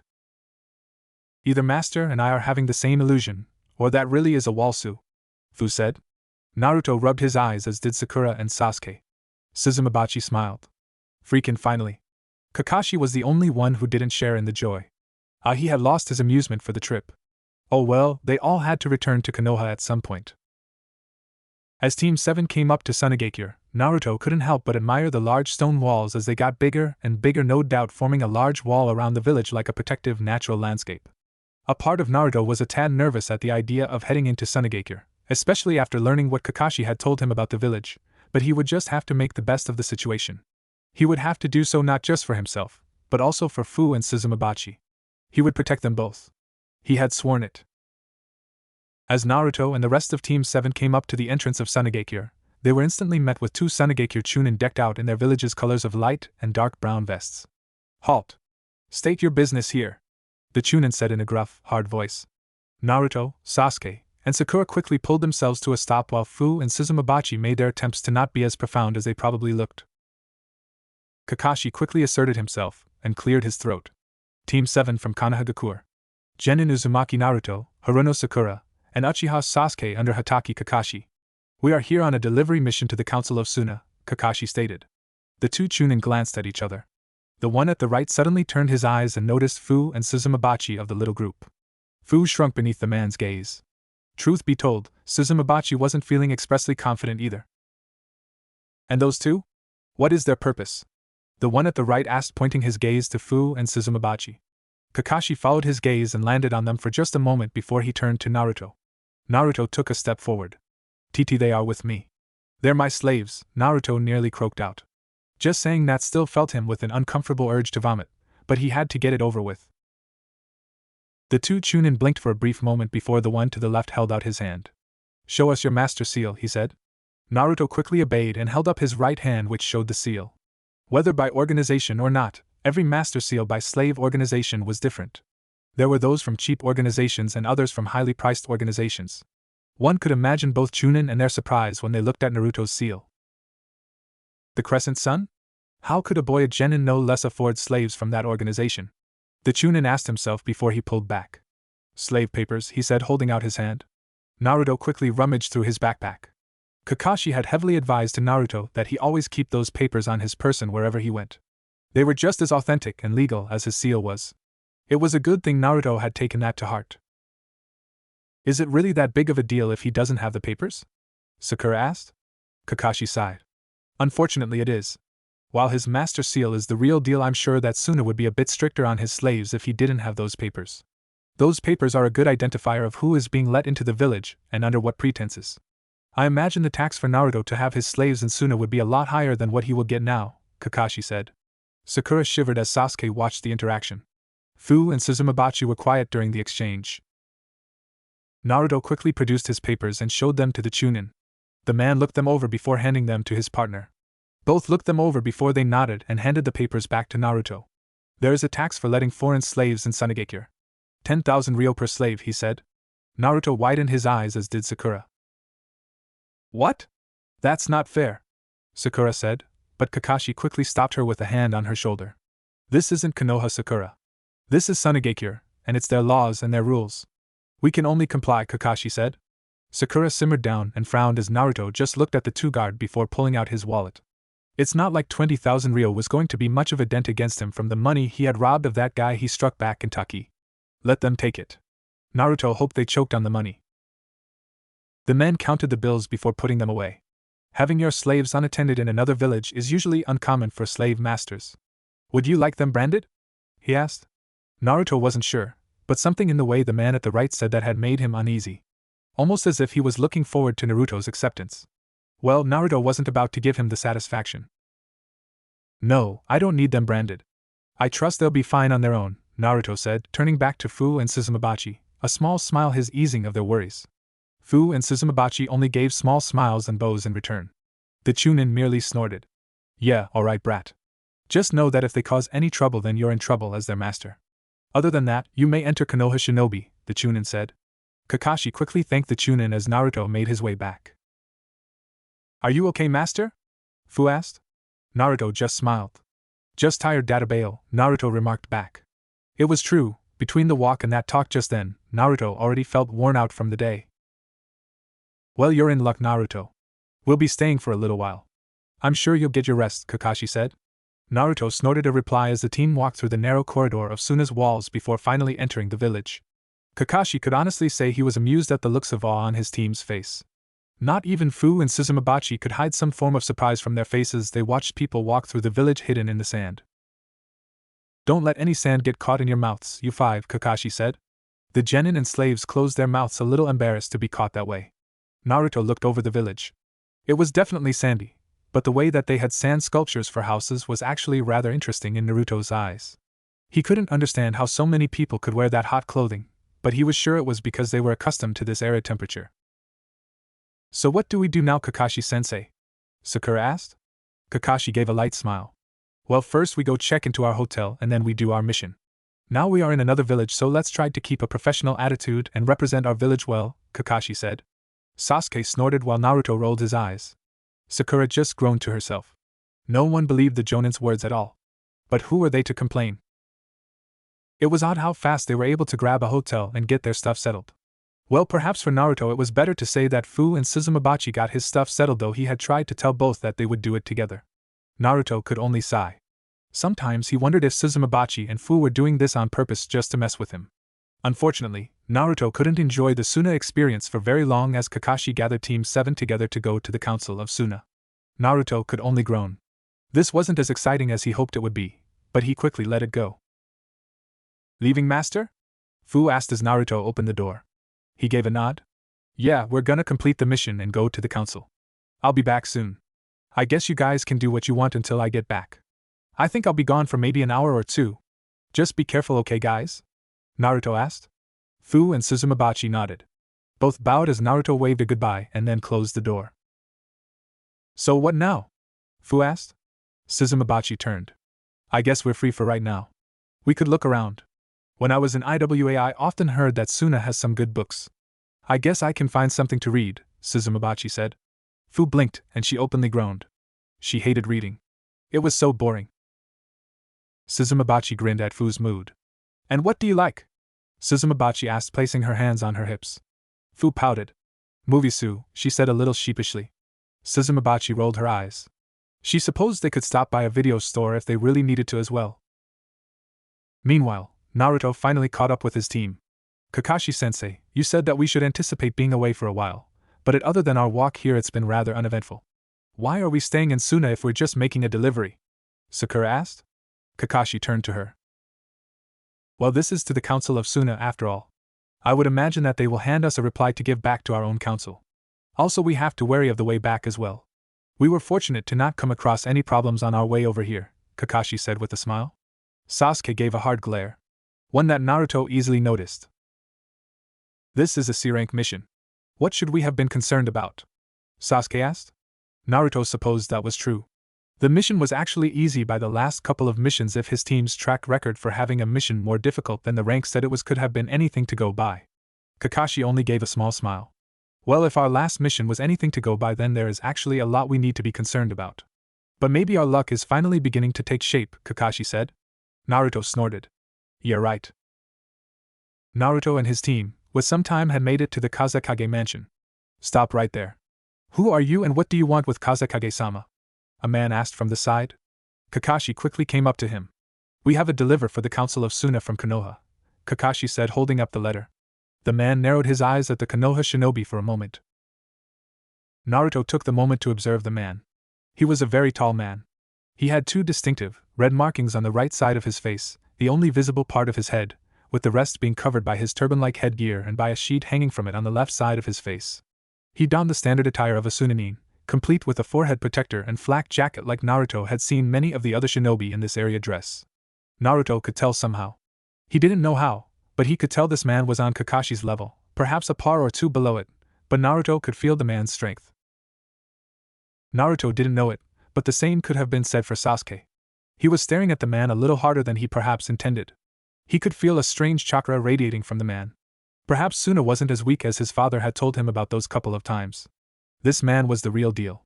Just like Zabuza was. Foreign shinobi are not permitted to be without an escort. I will deliver the letter to the council. You can be on your way, the man said with a small glare. Kakashi met him with a glare of his own, albeit a bit more light-hearted. The glare on the man's face only hardened at Kakashi's gave way to a small chuckle. I apologize, but I can't take you up on your offer. My instructions were to either give this your Kazekage or your council. No one lesser, Kakashi said with a grin though the man couldn't see it. The frown on his face deepened in such a way that Sakura almost took a step back out of habit. The man stared at her for a moment before he turned back to Kakashi. Master Baki, there you are. Team 7 and the man named Baki turned and noticed a boy about Naruto's age running up to the man. Naruto blinked at the boy's tone before turning back to see Baki's light glare. What do you want? I thought I told you not to address like that in public, Baki said with a sharp glare that made the boy cringe. Jigomen Master Baki, but Temari-sama asked that I get you. She said that you were late, the boy said. Baki really a hard sigh. Naruto and the rest of his team seemed bewildered. Baki turned to the boy. Good, you did your job, now go back to the house and tend to the place. Also quit calling me master. Baki said a little more harder. The young boy shrunk beneath Baki's gaze before he bowed. Hi, Gomen Baki-sama. I will take my leave, the boy said before he turned and ran off. The team watched him go before Sakura turned to the Suna Jonin. Hey, you didn't have to be so mean to your own son. What did he do to you? Sakura asked with a hard huff. Her strength in her question didn't last very long as Baki probably gave her the hardest look she had ever received in her life. He's not my son and it doesn't matter how I treat my slaves. I will escort you to Kazekage-sama. Follow me, he said. Sakura's words died in her throat as Baki made his way to the Kazekage mansion. Naruto shivered at those words. This Suna Jonin was a slave master. He turned his head to the right and noticed the small image of the boy in the distance. He was a slave. You didn't have to talk to him like that. Like he wasn't even human. You didn't have to belittle him. Naruto snarled out, which earned a slight pause from Baki. Hatake Kakashi, I would suggest that you keep your genin under control. They had better remember that this is Sunagakure and not their little tree-ridden home. I don't care how slaves are treated back in Konoha. This is how it is in Suna. You called him human, well he isn't human. He's property. That's all he will ever be, Baki said before he walked forward. Naruto reddened in anger as he clutched his fists. Kakashi stopped whatever thoughts were running through Naruto's head with a hand to his shoulder. Naruto, he's right. He is able to treat his property how he sees fit. Even if it is rather unpleasant. This isn't something you can deal with.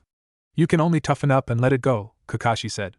Naruto glared so hard into Baki's back that he was hoping for the man to burst into a sea of fire and brimstone, but Naruto had heard Kakashi's words and released his pent-up aggression. Yes, Kakashi-sensei, Naruto hissed out as the team followed after the man named Baki. Baki had quickly gotten Team 7 through the Kazekage mansion. If Naruto were honest, then Baki seemed to be moving rather fast. He probably wanted the team as far away from the Kazekage as possible. Naruto didn't understand where all of this mistrust was coming from, but he couldn't get it out of his head the encounter from earlier. Now Naruto knew that a master didn't have to be nice, but perhaps he had some kind of inflated view that a master would at the very least treat their slaves civilly. Apparently Baki had shown him that this wasn't the case in Sunagakure. Granted, Naruto didn't see how slaves were treated in Konoha, but he assumed it was a little better, or at least he believed it was. I'm not going to be like you, Naruto thought as he looked at Baki. After a small trip, the group of 5 stood in front of a door. No funny business, any of you. Handle your business and then get out, Baki said. Kakashi just nodded and that seemed to satisfy the Suna Jonin for now. He knocked on the door. Enter, came a firm voice. By your acceptance, Kazekage-sama, Baki said as he opened the door, which allowed Team 7 to enter. Baki didn't get very far into the door before Naruto nearly missed the man's light shiver. He must not have been the only one who noticed, because Kakashi's eye narrowed for a moment before Baki continued moving. He stepped inside along with Team 7. Everyone quickly noticed that they weren't alone. A boy with red hair and a gourd strapped this back stood between the team and the Kazekage. I'll speak with you later, Gaara. Return to your team, the Kazekage said. Naruto noticed the redhead boy turn around and for a second their eyes locked. Naruto remembered the pressure when he faced those 2 missing nin chunin from Kirigakure. He remembered the pressure when he fought Zabuza along with Sasuke in order to free Kakashi. He remembered the pressure when he and Sasuke fought Haku. He also remembered the pressure when he, Sasuke, and Shibuki fought Suion. Right now, those eyes froze Naruto. The pressure currently was 5 times what he remembered. The boy named Gaara took a step forward and passed by Naruto and his team without a second thought. He turned a corner and vanished. Sakura released her breath while Sasuke and Naruto looked back at the door that the boy just left. Kazekage-sama, a team from Konoha has arrived. They have a letter for the council, sir, Baki said. The Kazekage looked up from his work. Naruto found it a little interesting that the man's hair was just like the boy's who had just left, if a little darker.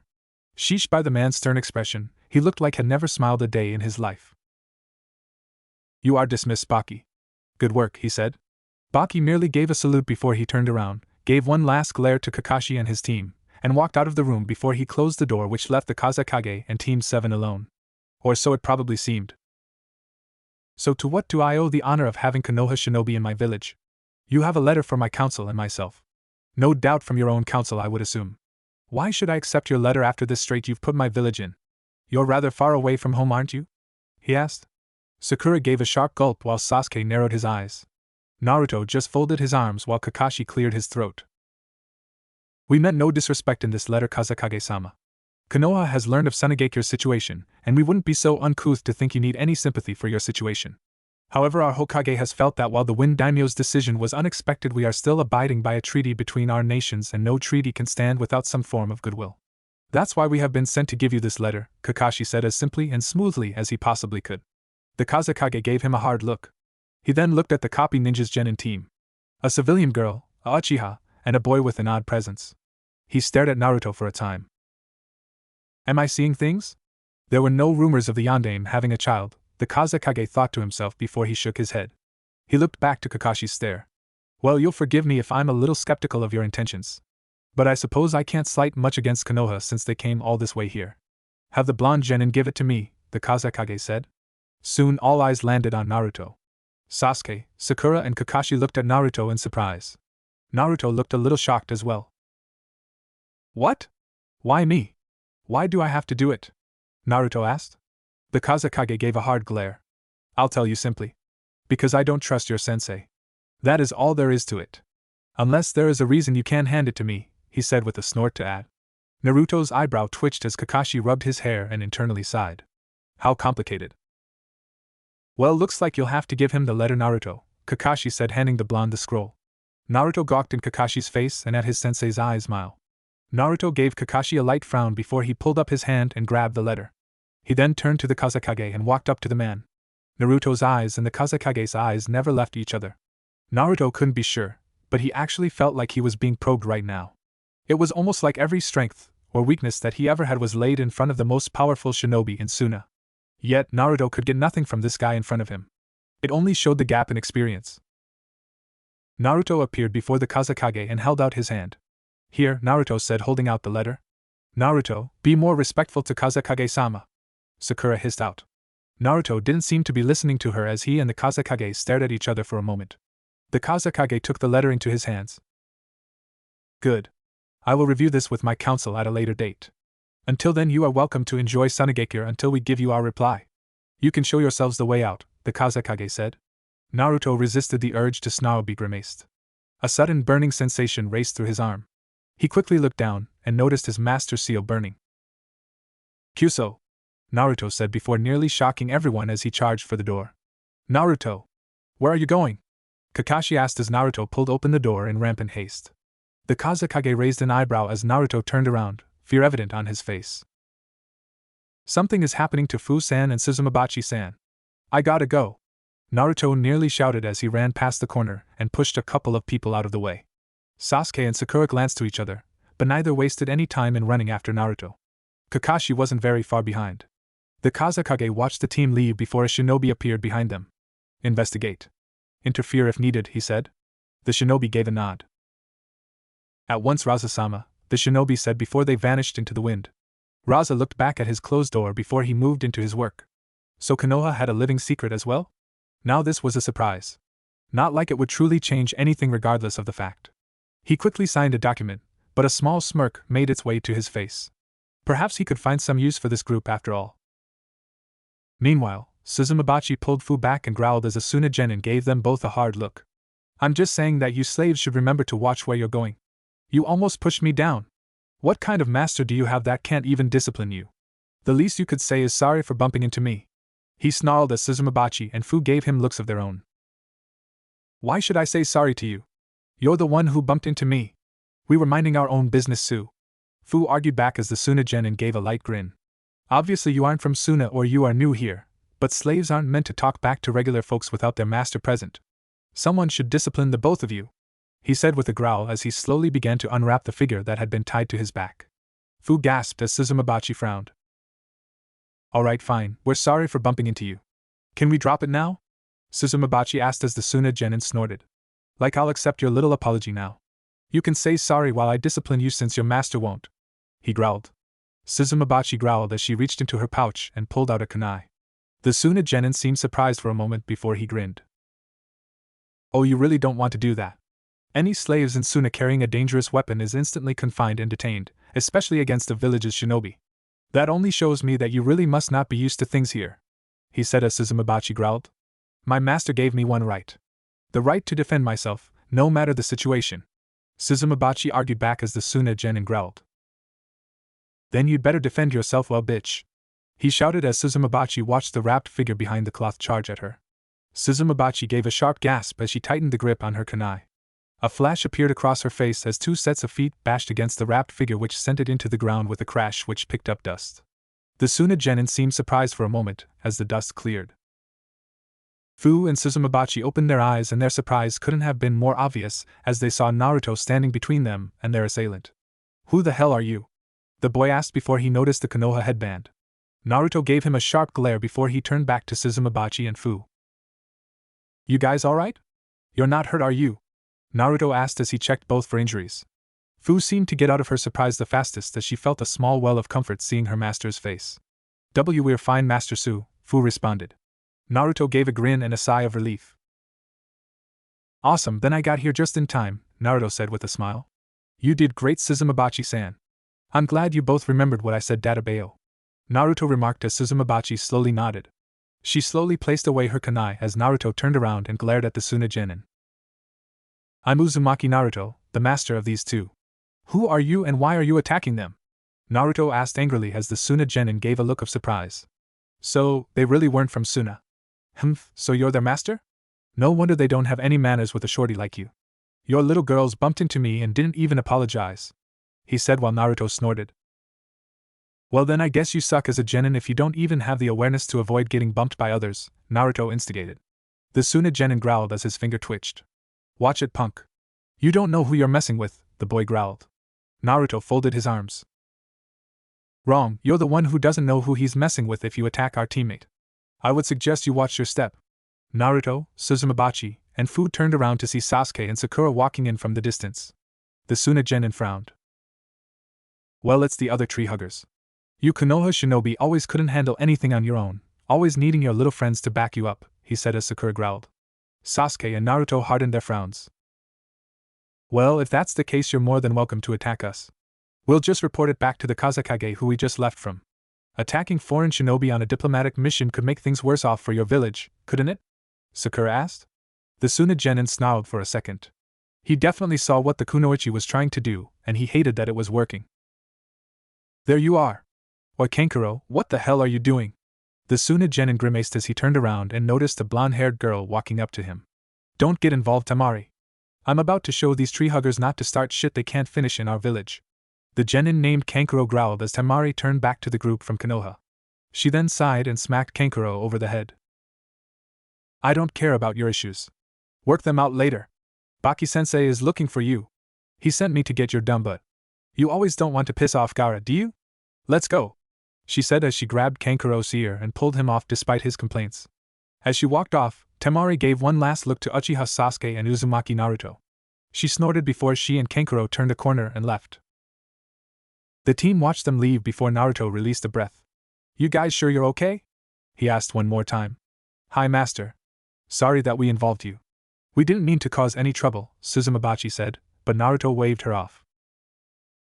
There's one like that in every village, I guess. At least you're okay, Naruto said with a smile. Fu and Suzumabachi nodded with small bows and smiles of their own. But master, how did you know where to find us? And how did you know we were in trouble? Fu asked. Naruto quickly held up his master seal. There was a burning feeling from my seal. I ran out of the Kazekage office and I sent clones in every direction. I was just likely that I was the real one who found you guys, Naruto said. Fu and Suzumabachi quickly nodded to that as well, which gave Kakashi just enough time to arrive. I assume all incidents have been taken care of? He asked. Everyone nodded as Naruto growled. That guy, Kankuro, he swung something at Suzumabachi and Fu, Naruto said. Sasuke and Sakura nodded. That was most likely a puppet master. Sunigakure is known for their mastery of puppets. I would think that Genin is a part of the puppet corps here, Suzumabachi said. Naruto blinked. Kakashi seemed surprised as well. Interesting that an IWA Genin would know that. While it wasn't uncommon knowledge, it wasn't exactly common either. How do you know that? Sakura asked, a little surprised. Suzumabachi blinked. Apparently Konoha's education wasn't as extensive as Iwagakure's. We learned about that in history class. It's something every Iwagakure Academy student learns before they become Genin, Suzumabachi said. She noticed Sakura and Naruto scratched their cheeks while Sasuke folded his arms and closed his eyes. Even Fu didn't hide the blush of embarrassment on her face. Suzumabachi gawked. Seriously? No academy other than Iwagakure taught that? The former IWA Kunoichi almost felt the urge to groan. Well, we had a rather eventful day. Shall we go back to the hotel? Kakashi asked. Team 7 looked at him before they nodded and the group quickly left the area. Out of the corner of Kakashi's eye, he noticed a swift movement on the rooftops. Looks like they wouldn't be able to rest as much as they thought. Back at the Kazekage office, Raza quickly assembled his council. He had just finished reading the letter. I admit that it sounds suspicious, but perhaps this is the chance we were looking for. Perhaps we might be able to take this under consideration, one of the council members said before another leaned forward. We'd better not forget that Konoha's the one who put us in this position in the first place, she said with a slight frown. Well, technically it wasn't Konoha, but rather it was the Wind Daimyo who switched over to their services. Though I will admit that I don't see a reason as to why Konoha would truly try to help us, another said off to the side. The team from Konoha's Jonin instructor told me that the Sandaime valued our treaty. This is supposed to be a type of solution to both predicaments, Raza said as the council remained quiet for a moment. If we did accept this, then all the planning will have gone to waste, I'm sure. Are we willing to throw that away? One asked. Raza continued to hear others talk before a shinobi appeared behind him. They whispered into his ear and Raza's glare hardened for a moment before the shinobi left. It seems that team from Konoha had an incident with my son. It turns out that the blonde of the team is a slave master with 2 slaves, Raza said with a frown. The council members murmured among themselves for a moment. It seems one of his slaves pulled out a weapon against my son, Raza said. This seemed to quickly trigger everyone, but Raza held up his hand. I will be having a talk with Kankuro later. Turns out he caused the incident, but this does bring up an interesting opportunity, Raza said with a finger to his chin. What are you talking about, Kazekage-sama? It's against the law in Suna to harm a shinobi, especially for a slave, one of the councilmen said. Raza indeed knew that, and dare he say that he was probably going to have a bit of joy in letting them be known to the Konoha team when he summoned them tomorrow. Slowly the Kazekage began to speak with his council on his thoughts. The sun set in the sky and the moon quickly took its place. Naruto leaned on the ledge as the arid wind breezed through his face. Master, why are you out here? Naruto turned and noticed Suzumabachi and Fu looked at him from the door that led to the outside. Naruto gently smiled. Nothing, just thinking about today is all. Har Naruto thinking? Don't kid yourself, right?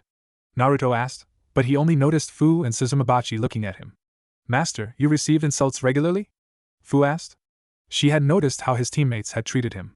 His female teammates seemed to treat him the worst. His other teammate wasn't exactly mean, but he wasn't exactly friendly either. Meh, just take them in stride, I guess. I was the dead last in the academy, Naruto said. Suzumabachi and Fu nearly seemed surprised by his statement. Well, master, I don't think the dead last of an academy would be able to sneak through a slave auction, Suzumabachi said. Naruto couldn't stop a chuckle. Sure, it wasn't the best, but Naruto knew where the heart of the comment was. Thanks, Suzumabachi. You guys did great. I'm glad you defended yourselves. I don't care about the price I have to pay. I don't care how other masters treat their slaves. I want you both to defend yourselves, Naruto said. Fu and Suzumabachi nodded. We will, master, Fu said. Naruto gave her one last nod before he turned over and walked with them back inside. In another part of the village, Baki's eyes scanned a scroll as many thoughts raced through his mind. This is your team's mission from Kazekage-sama. Your team must follow through, came a voice from behind Baki. The man gave a light glare before he furled up the scroll. That was fine by him. He felt the presence behind him leave as he made his way back into his house. No one was wiser to the deed that had just transpired. Next morning, Naruto groaned as a knock came onto his door. He opened one of his eyes. Who the hell could have been up this early in the morning? I will get it, master.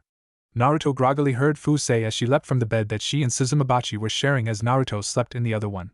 Fu gave a short yawn before moving from their room and to the door. Kami bless her heart. Naruto was nearly close to going back to sleep before he felt Fu's hand on his shoulder. Master, there is a Tsunajonin here for you, Fu said. Naruto opened one of his eyes and groaned to himself. Thanks, Fu, Naruto said with a tired yawn. In time, Naruto leaned up and walked to the door to the entrance of his hotel. He opened it. Are you Uzumaki Naruto? The Tsunajonin asked. Naruto rubbed his eyes. Who wants to know? Naruto asked as he opened his eyes only to notice a scroll in front of his face. The Tsunajonin stared at him. You and the rest of your team are to report to Kazekage-sama as soon as possible. Get dressed, he ordered before he tossed the scroll in Naruto's face. He then left, leaving Naruto in confusion. Of course, Suzumabachi and Fu made their appearance as Naruto opened the scroll. He quickly read its contents, and for once Naruto turned fearfully to his slaves. Kakashi-sensei! Naruto shouted at the top of his lungs, waking the entire hotel they stayed in. Needless to say, no one was happy with the Konoha team at that moment in time. The walls rumbled as Sasuke, Sakura and Kakashi